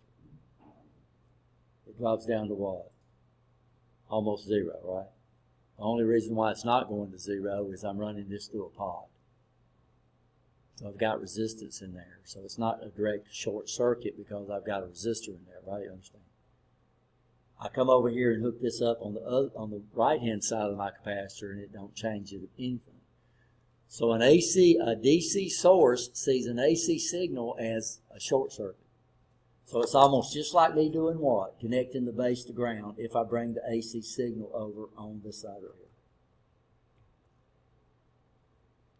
You understand that? So what we've done is we just proved, but I can do it if I have the capacitor. Because what does the capacitor do? It lets the AC pass through it, And it keeps the what? It keeps the DC in. So it don't see it. A DC sees a capacitor as an open circuit. So that DC is seeing this. It don't even see the AC source at all now. So that's why we have to have the what? We have to have the capacitor there. Now, why do we need the capacitor there? Because this is DC, guys. This is DC. It's DC changing it as an AC rate. But over here, I want this to be an AC load. I want to send this to a speaker.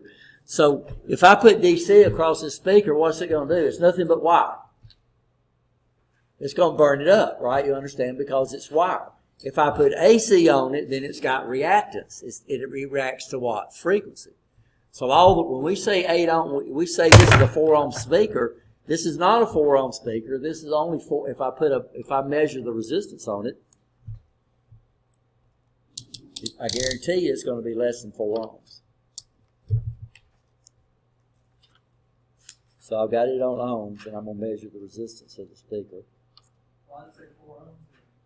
Because it's an AC. It's not a resistance. It's an impedance. It's the impedance of the speaker at 1,000 hertz. So here we're dealing with this formula. So impedance is opposition. It's rated as ohms. So we could calculate the inductance. And the formula for that, the formula when I put AC on that speaker is, we call it X of L, and you learn this in AC, guys. X of L is equal to 2 pi FL. And this is going to equal to 4 ohms at a frequency of what? 1,000 hertz. If I measure it with an ohm meter puts out what? DC. And what we're measuring is the resistance of the wire. And it measured 3 ohms. It didn't measure, and that's what it's going to be slightly less, but that's what it is. It'll always your speaker will always measure less than what it's rated at. Because here we're measuring what? Here we're measuring R. Here we're measuring something called X of L. And it's called inductive reactance.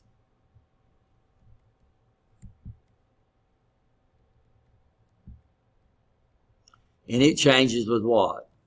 It changes with frequency. So speakers are rated at a frequency. They're not rated at an ohms. They're not rated at an R. They're rated at an ohms.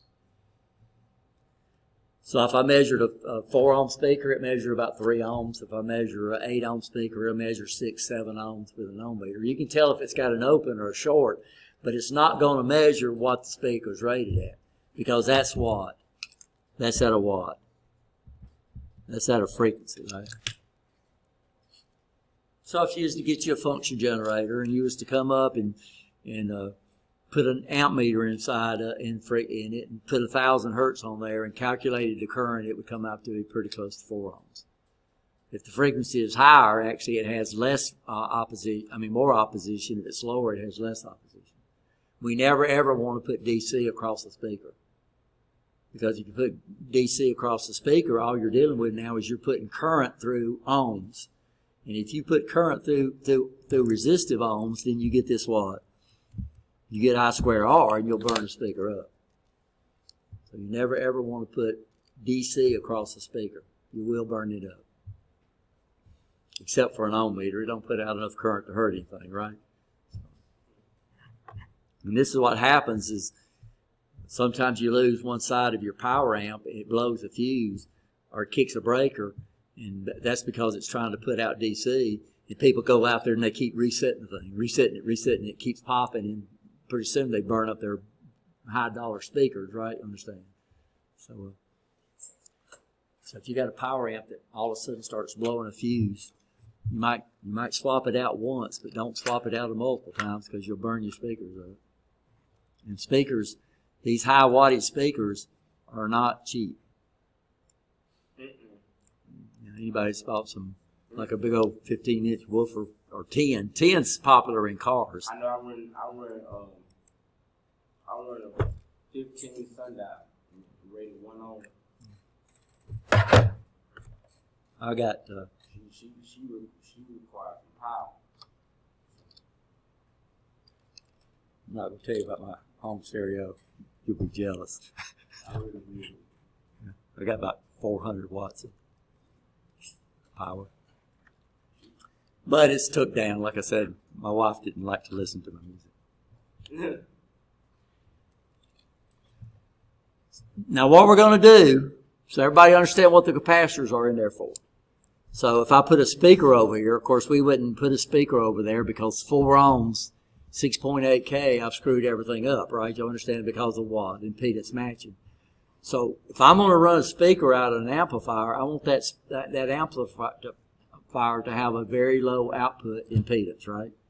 And it's not a common emitter. A common emitter does not have a high output impedance. So we wouldn't hook a common emitter up to an amplifier. To a common emitter amplifier. We would use what we call a common collector, and hopefully we have time to do that, but we sure are taking up a lot of time. But it's neat to know stuff. So our odds are we're not going to get through with the course, but we might have one class where we talk about a bunch of other components. What we're going to do, so we call these guys, so C1, and this is going to be on the test, by the way, C2, these are called coupling capacitors.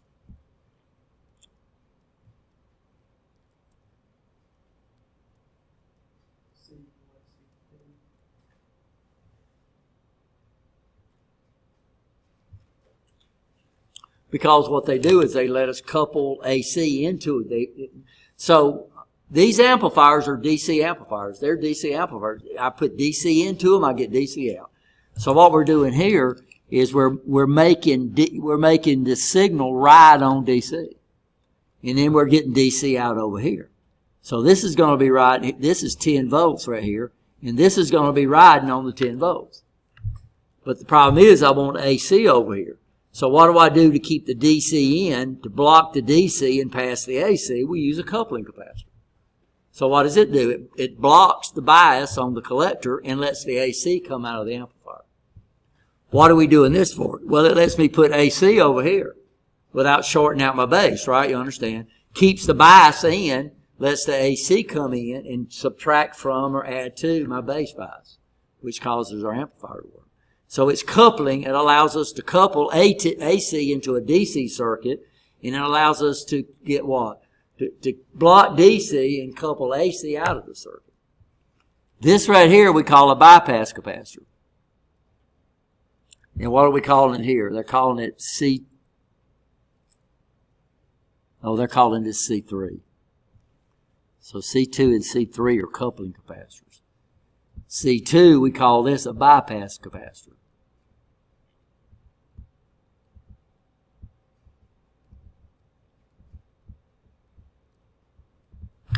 Because what happens is if we choose this right, it has almost no reactance to the frequency. So that means my AC signals come in. It goes this way. Why does it go this way? Because it sees that DC as a ground, right? You understand it, or a common. It goes this way. It does what? It goes through here. But what the AC is going to do now, the AC is going to bypass that 2.2K, and it's going to go that way right there. So now my output is my AC current, my DC bias current flows through this.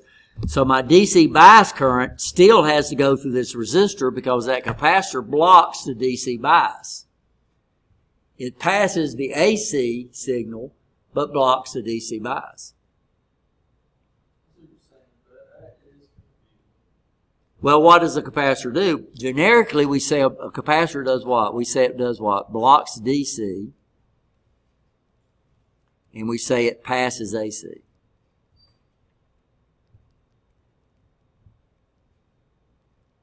And the amount of AC it passes is dependent on the frequency.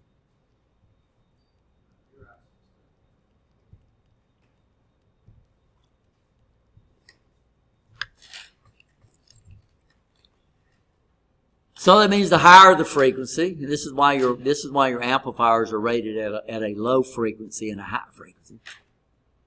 The higher frequency, the less opposition it would have. So the formula is what? X of L is equal to 2 pi. Oh no, this is the wrong formula. We're dealing with capacitive. X of C, right. X of C is equal to 1 over 2 pi times the size of the capacitor. So what happens when frequency goes up? The opposition to the capacitor goes down. So on your amplifier, you have to size these things so your capacitors are determining what the low frequency range of your amplifier is. 100 microfarad is a really good. Sometimes you see 1,000 microfarad there because the bigger the capacitor, the lower the opposition. We're using 100 microfarad capacitors here.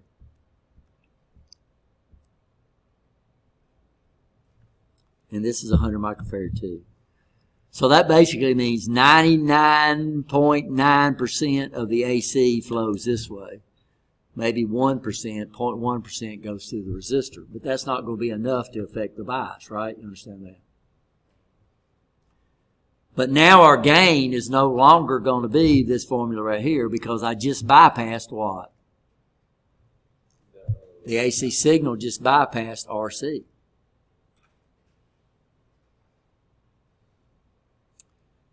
So what comes into play, and I forgot to run this off, guys, is showing you how we solve for something called RC prime. RC, and you got the formula. Look up the formula. RC? RE prime.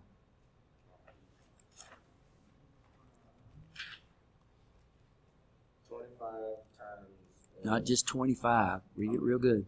25 M? Milli. Or 25 milli over And I exit out, so a lot of this stuff I can't erase.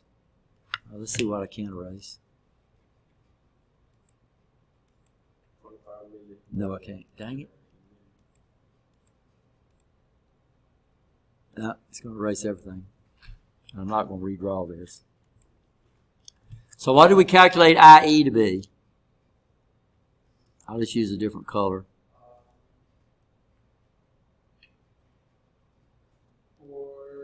So IE is going to be equal to 1 divided by 2.2K. Where did the 1 come from? VE. Well, it's a series circuit, so it would be the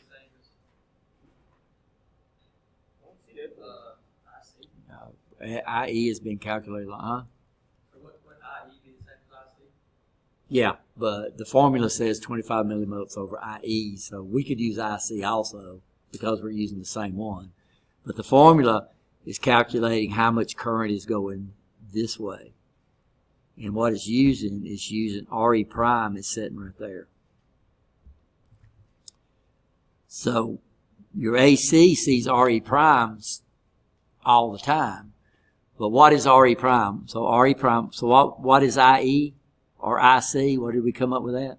477 micrograms. So 477 micrograms.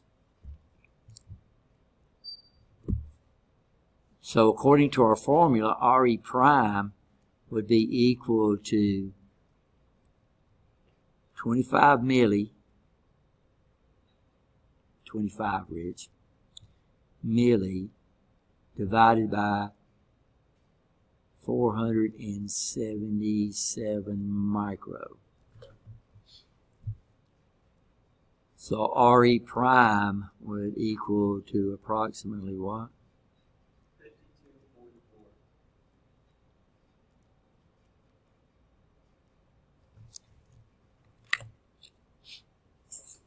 Now it's always there. It's always there. We ignore it when we don't bypass it because it exceeds the 10-to-1 ratio, right? You understand? So in a series circuit, if we've got resistors in series and one of them is 10 times greater than the other, then basically for approximation, we can ignore the little.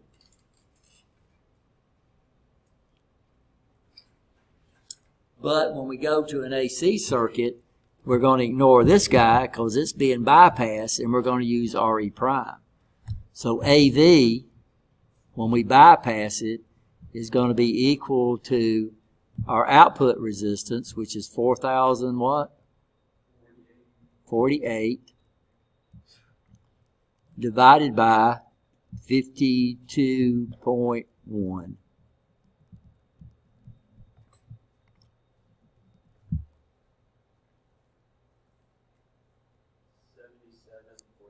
Yeah, so we went to a 78. We went from a what? A 1.8. We went from a 1.8 to a 77, 78 gain. Yeah, but we don't get it for nothing. And what we've just did is we've changed the input impedance of the amplifier.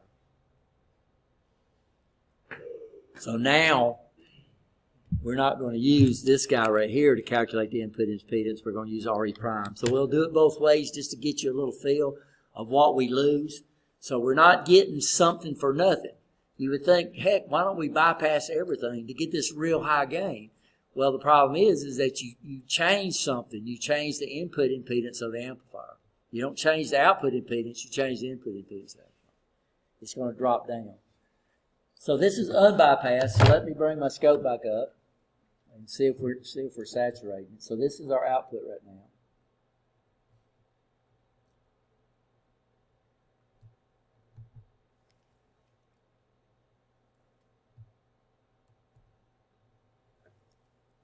And looks like we're doing pretty good. So I'm going to put my yellow, I'm going to put on my input. And then my blue, my channel 2, we'll put on the output. And right now we should see a gain of about 2, right? Because it's not bypassed.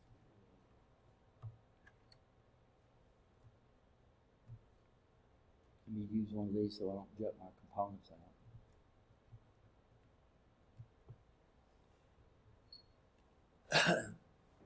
So here's my output. It's not on the. Yeah, I keep doing. Sorry, guys. Dang it, I keep doing that too. Dang it. I don't know why. So let's switch over to the camera.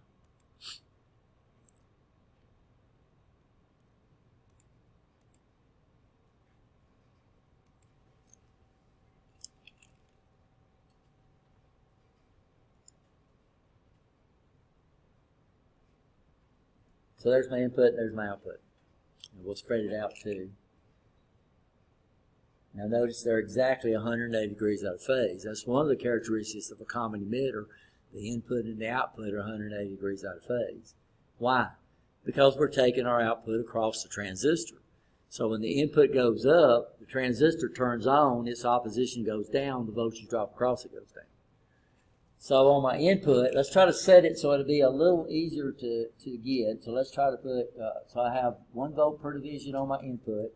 So I'm putting 2 volts in, and I'm getting, this is 1 volt per division on my output. I'm getting 1, 2, 3, 4, 5, 6 volts out.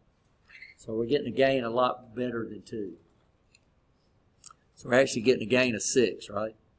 I'm sorry, 2 volts in, 6 volts out, we're getting a gain of 3. Which is pretty good, right? We calculated a gain around 2, we're getting a gain of 3.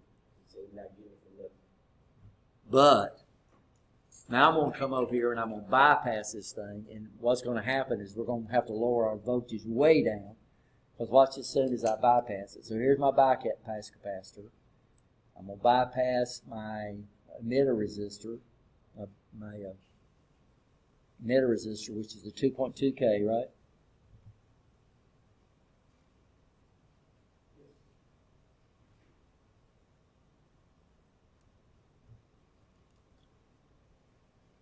And it causes all type of havoc.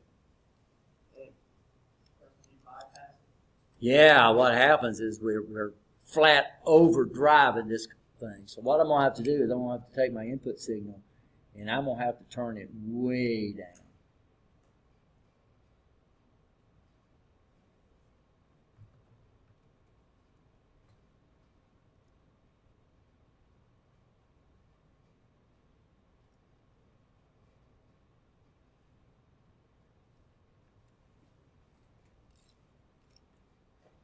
And we'll have to trigger. We'll have to switch our trigger over to channel 2 because channel 1 is not big. So channel 1's still there, guys.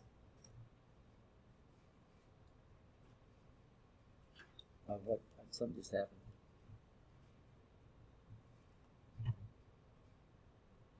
Oh, I know what happened.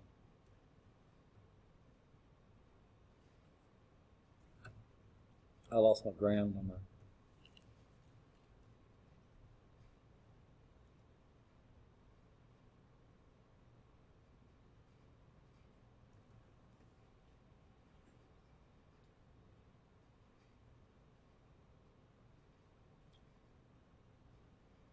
So here's channel 1. And notice we've only got 10 volts to work with. So right now, when I look at my output, still messed up just a hair. Okay, that was good. Now let's try to adjust it so we can measure it real easy. Okay, so I got 20 volts for division, so I put 40 millivolts in. And then my output, I have it on 1 volt per division, so I'm getting 3.8 volts out, or 3.6 volts out. So what's our gain? 3.6 volts, divided by 40 milli. What's our gain?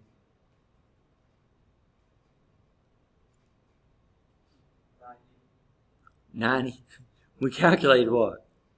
77. Yeah, 78. And we're getting 90. Where did you get the 40 million from? My input is coming in on my channel 1. I have it on 20 millivolts per division. We have 2 divisions, so that's 40 millivolts. My output is on the blue, and I have it on 1 volt per division, so that's 123.246. So it's 3.6 volts out. So just by bypassing that thing, we went from a gain of 3 to a gain of 9.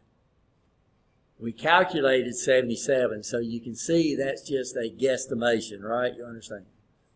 Definitely a guesstimation. Because RE prime is a guesstimation. That depends on a lot of things. It depends on temperature. It depends on frequency.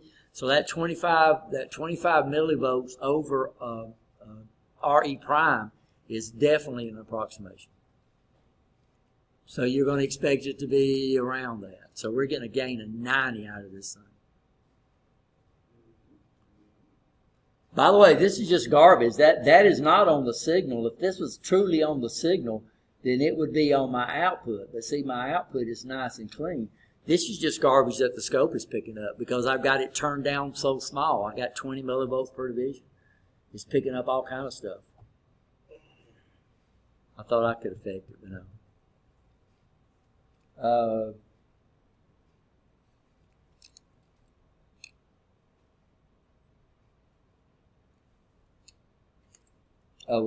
We're getting a phase shift because we got such a low frequency. So.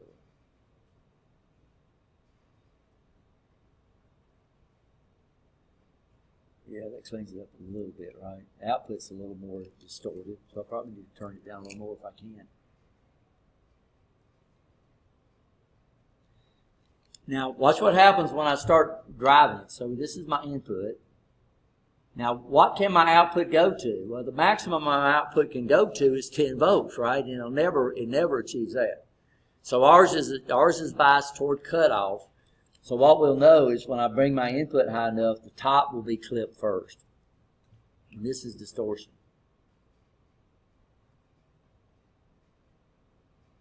So see the top starting to do what? Clip. And eventually we'll actually clip the bottom too.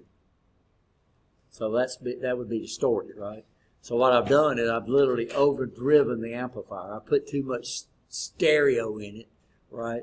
And people don't understand that. If your radio's not designed, if you turn up the volume high enough, eventually it's going to start distorting if it's not designed right. And of course, this would be awful sounding stereo right here. Very bad. Yeah, very sound.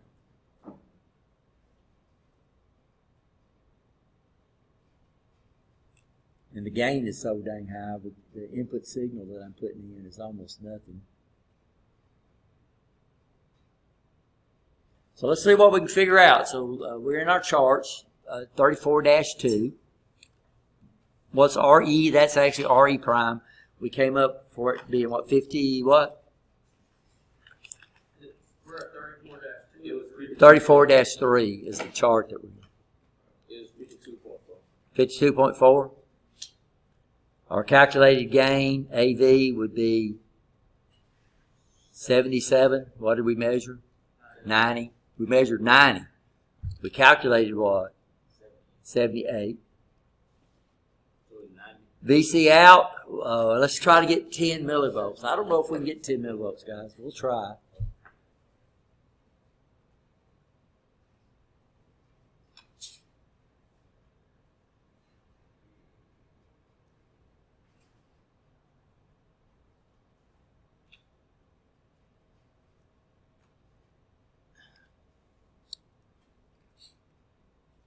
I don't even know if I can trigger on that garbage.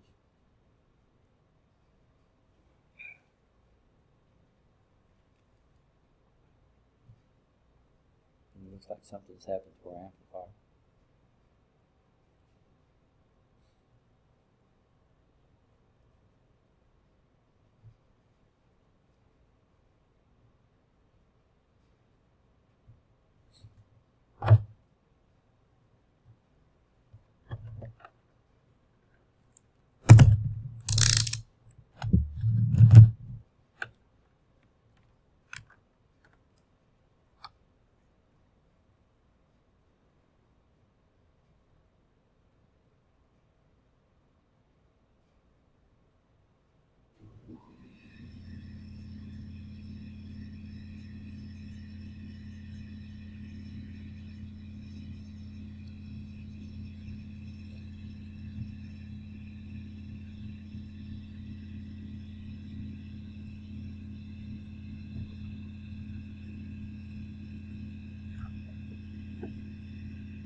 All VP. Yeah, that's just what it's picking up, just garbage. You know, there's all kind of stuff picking up. You're right. The problem we have is that something has happened, because here's my output, and all of a sudden we're getting no output.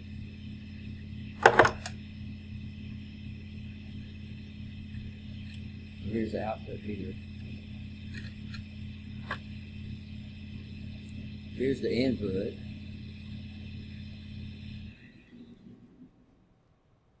Here's what we're getting on the base.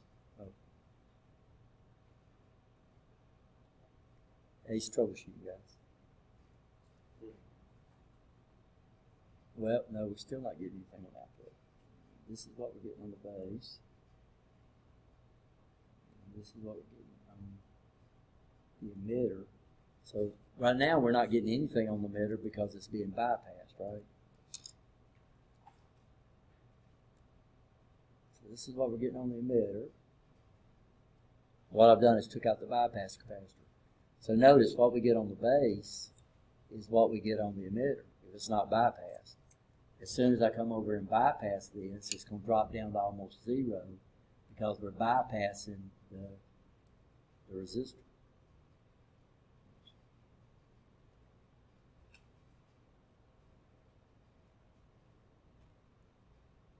Oops, wrong button. So see, it dropped down to almost zero, right? So this is without the capacitor in there. This is with the capacitor in there, the bypass capacitor. So you can see over 90% of it's going through that real low resistor, not the big resistor, right? The capacitor. But the base shouldn't change. So the base is okay. So let's take this off. This is what's going on the collector. So it's working. This is on the collector. This is on the collect. Wonder why is channel 2 showing nothing?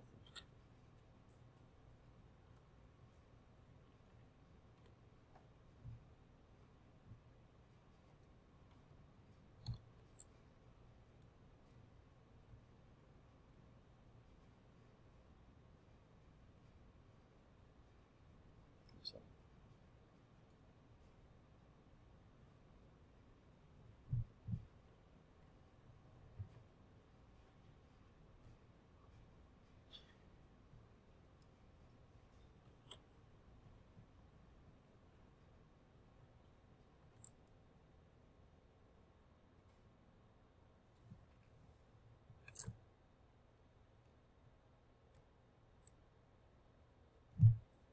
okay.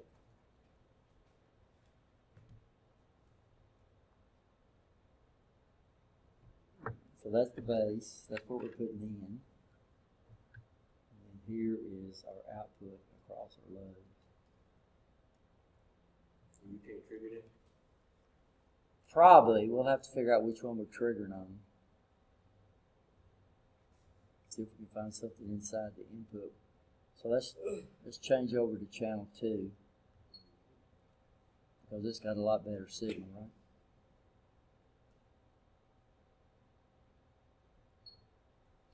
So what we're trying to do is we're trying to put 10 millivolts in. And we might just have to change that because it's going to be real hard to get 10 millivolts.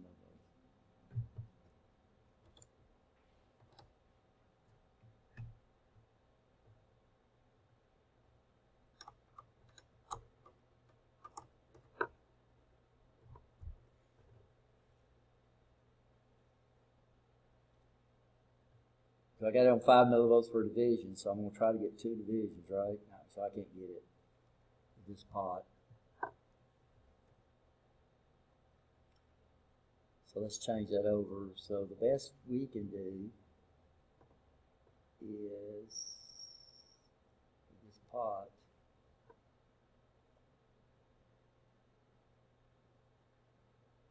Ooh, that's close.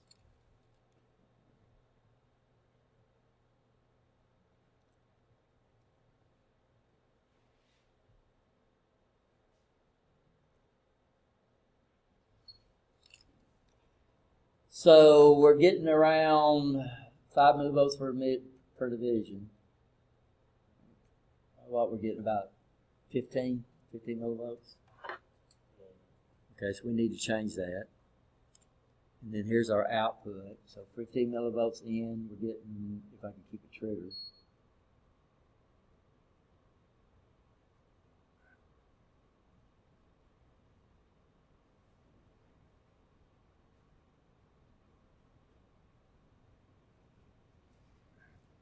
So we're getting 5.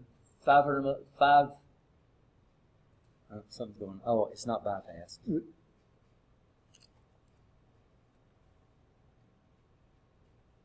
Guess what I can't find? Guess what I've lost? My bypass capacitor. Anybody got one of those? Not all of it. I don't think it carries the. Oh, there it is. So this will make us, so bypass, I'm going to bypass my emitter resistor. Okay, there we go.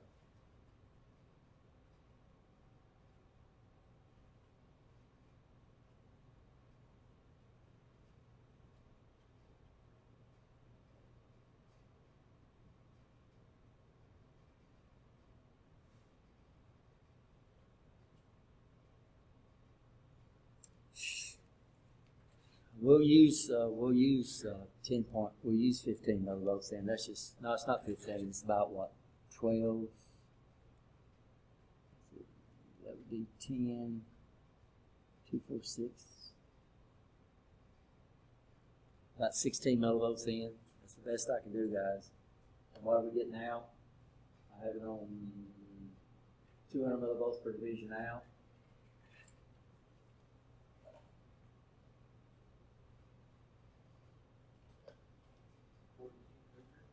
What's that?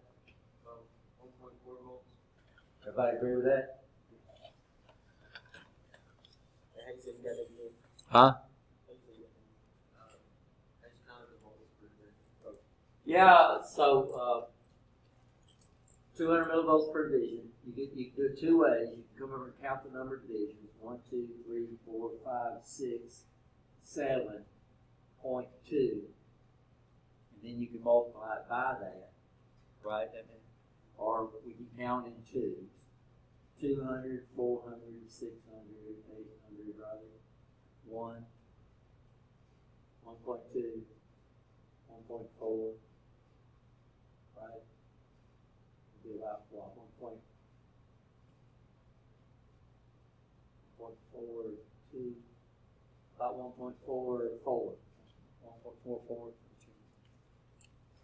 So we got two ways we can use it. The easiest way while you're trying to learn it. But notice most of your scope settings are in fives or in what? Twos. And we learned a long time ago how to count in twos and how to count in fives, right? So y'all see how I did that? But instead of saying 2, that would be 200. So this would be what? 200, 400, 600, right? Y'all understand that? So about 1.44 volts. So 1.4 volts. So what do we got for our game?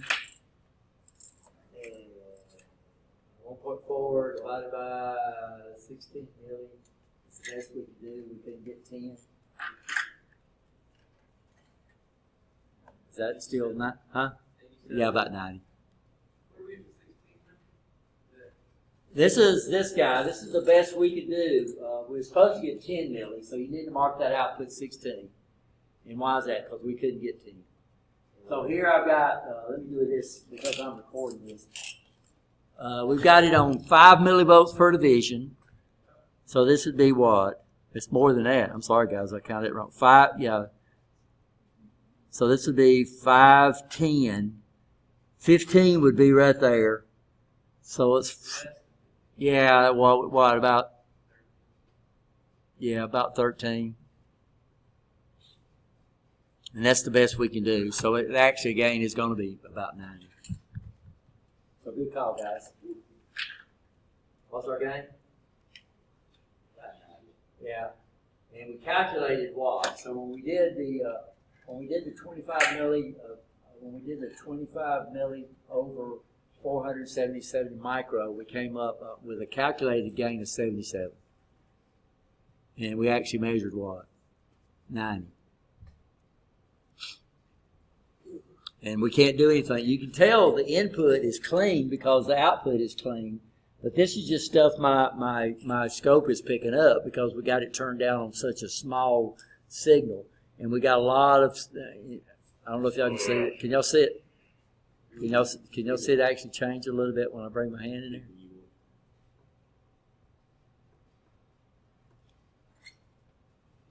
So it's just picking up a bunch of noise. Because if this was actually on the input, then all that would be on the wall.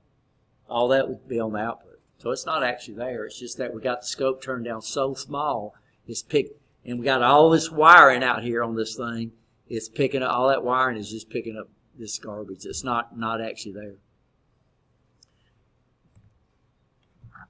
Yeah, can y'all see when I bring my hand, this guy right here gets just a little bit bigger? Yeah, so that, yeah. See it get thicker? So, pretty neat.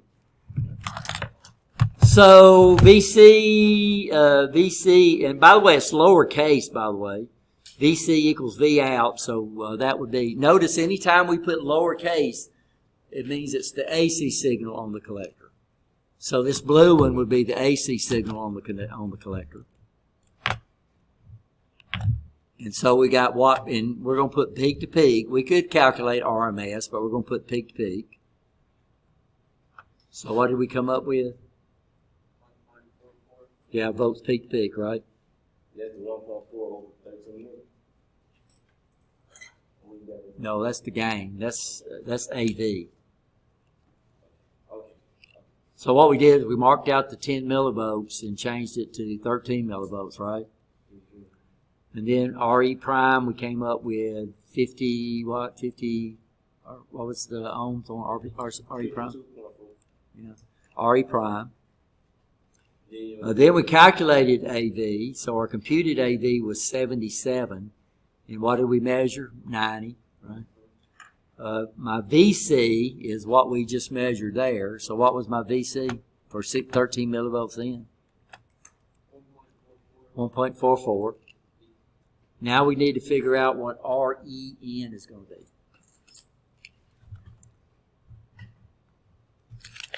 be. And then we're going to start breaking this thing. And we're not going to measure it, but I'll explain how to measure it.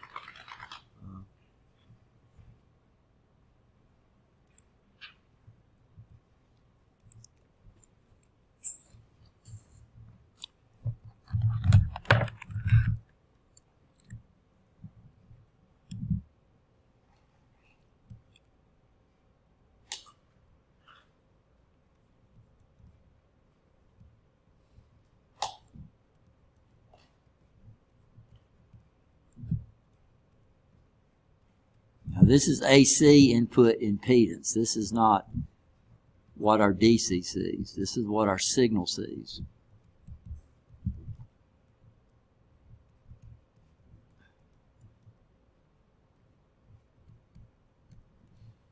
And the load is 10K. This is what? 6.8K. This is RC.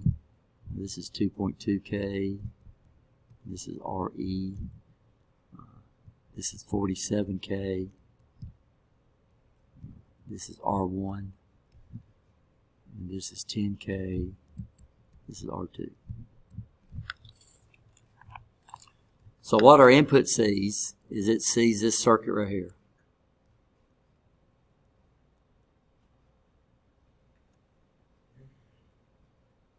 Oops.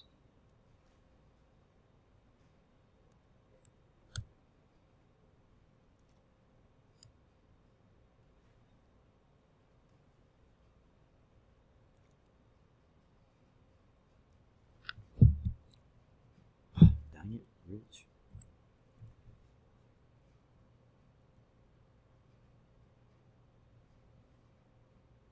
It's going to see R1, which is what? 47K in parallel with R2, which is a 10K, in parallel with, we got it bypassed, and so it's going to be RE prime times beta. And beta is an approximation. Y'all understand why? Why? Because it changes with temperature, right? Now we're locked it down, but all we know is the beta is going to be somewhere between 30 and 300. And what do we usually use for 2904? What have we been using? We've been using 100. So my input impedance is going to be 1 over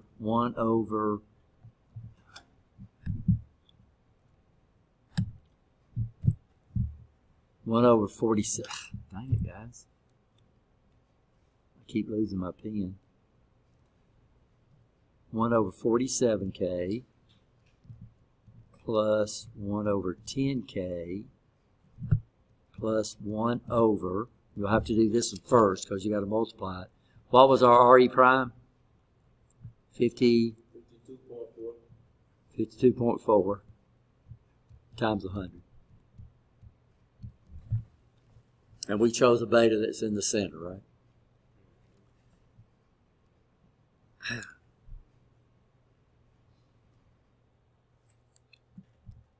And this is ZN. The book calls it RN, but actually technically it's an AC impedance, so it should be called ZN. By the way, Z represents impedance. So X of C is what? This is what we call capacitive reactance.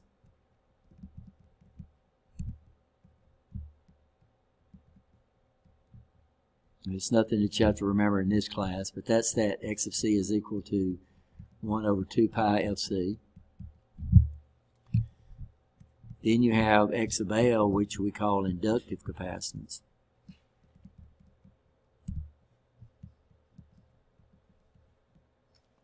Conductive reactance ridge.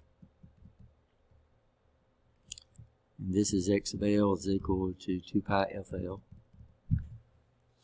And then we have impedance, Z, which is always total, by the way, ZT, but it's always total. Because this is the total reactive and resistive opposition in a circuit. And we're not going to get into how to the actual way we calculate it.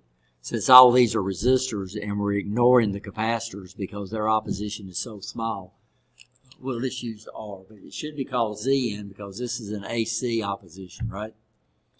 So what we got for Zn? Okay.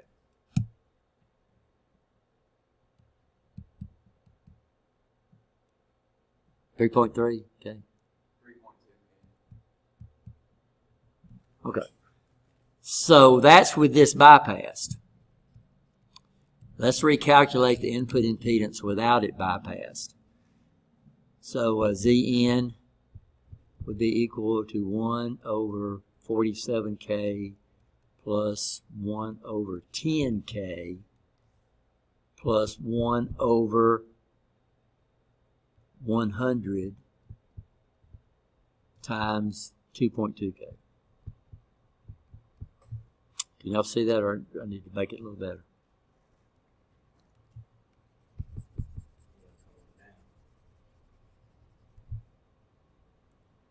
I think my full display is working today, though, ain't it?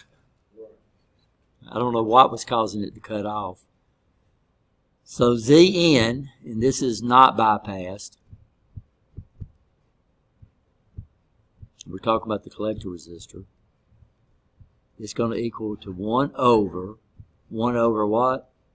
47K plus 1 over 10K plus 1 over, we're not bypassing this guy now, so it's going to be 100 typical beta times 2.2K.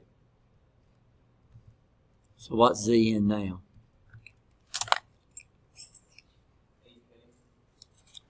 Yeah, but look, so 8K.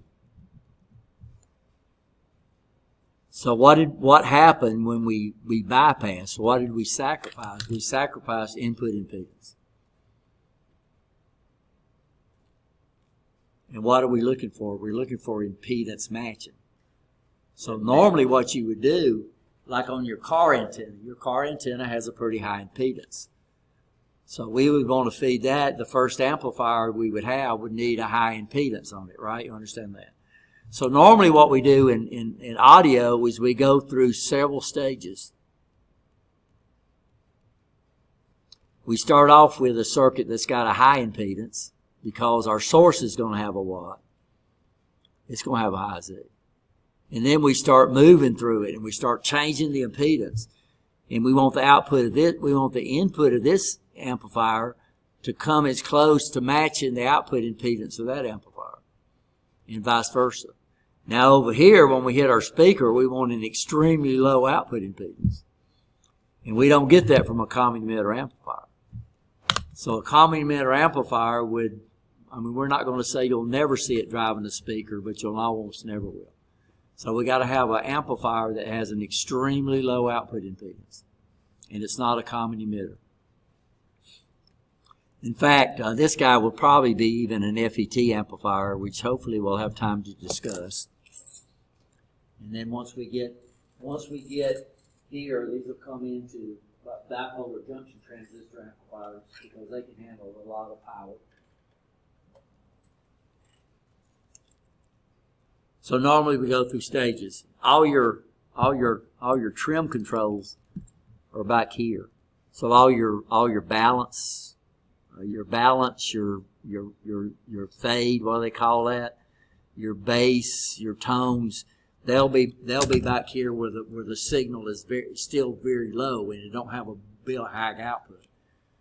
And then you do that. So basically, we divide amplifiers up into two spots. Y'all know what they call? We call one, we call the what? Preamp. And then this feeds into the last output, which we call a what? Power amp. So all your controls are in the what? Preamp. Your volume controls are in the preamp. Your balance is in the preamp. Your tone controls, where you can adjust how much bass and how much treble and all that garbage, is in the preamp. Because we don't want to put, 100 volts into a little old potentiometer that you're adjusting your tones on. So all your tone controls are there. And in preamp, over in the power amp, we're not looking for voltage anymore. We're looking for current. Because speakers work off current. Electromagnets work off current. So we'll look and see how we can come up with a power amp. Guys, I don't know what we're going to do. We're going to really run out of time in this class. There's so much more we need to talk about. So, on a test, are you going to have to figure input impedance? No. Are you going to have to figure RE prime? No. Probably the only circuits we'll have on the test will be the ones that's on that worksheet, where you don't have to do RE prime. But I want you to understand why we bypass that, right? We bypass it so we can get extremely high gain. But what do we sacrifice? Well, we sacrifice input impedance. And of course, the ultimate goal is to get what we call impedance matching. Because when my impedances in my system match, we get what? We got maximum power transfer. Very little distortion at maximum power transfer. So even our conductors have impedance matching. So we talked about that too. So when you get into networking, Ethernet uses that white cable, that twisted pair cable. And you just can't use any wire in an Ethernet system. Why? And it's called twisted pair. That twisted pair actually sets the impedance of the cable. That's what actually sets it. So what happens, you'll see a lot of people working on networking and they're trying to maintain. We're not supposed to come out of the twist more than a 1/4 inch. But so a 1/4 inch makes it real hard to work with, right? And you'll get network technicians, they'll straighten that out because it makes it real easy to work with, and they don't wonder why their network's not running at the right speed. Because why? They've lost their what? Their impedance matching now. And like your cable TV, that's 59, that's 75 ohm cable. That coax cable. So you just can't run regular wire, right? HDMI, you got to have the right HDMI cable. So you got what? Impedance matching, right? And all that stuff you got to really, really think about. So you just can't figure out the wire. USB has impedance. I need to look at that. So these USB cables, you just can't make up a USB cable because it's got a what? This cable's got a certain impedance on it for a certain thing. And so you just can't wire USB. If you take the AUT class, the AUT 208 class, and you got to have at least intro to PLCs to take that class, by the way. You'll make your own network cable. You'll make your own Ethernet cable and show you how to maintain those twists and everything and how to do that. AUT 208. It is, but not 208. It's 212 where we make the cables. Sorry, thank you. And ILT 212,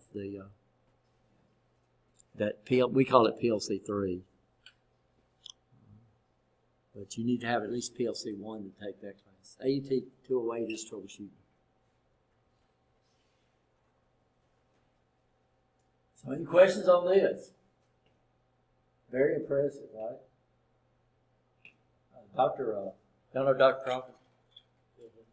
He's the vice president of the college. You know what he taught when he was a university professor? Math. He taught before. Oh yeah. There's very few people in education that has not come up and taught before. He's a math guy. And we were teaching this class next door, and you know where his office is at, right? Right. Yeah. Yeah. And we impressed the heck out of him. He was really impressed. And I think it was this stuff right here we were teaching. So any questions? So guys, so when we come back, so what's the plan? Let's look at our schedule and make sure we understand what's going on. We got some things we're going to talk about, but we're not going to really lecture that much on them. We will do a common collector amplifier, and we'll try to do a push-pull amplifier and try to not take up so much time because what we're not going to do is we're not going to do all the math. We're just going to hook up the circuits, and I'll do the math for you, just to let you know the features of these different amplifiers and why we have common collector and why we have common emitter, and it all deals with this thing we call impedance matching, right? So let me get the blackboard. I'm going to stop the recording.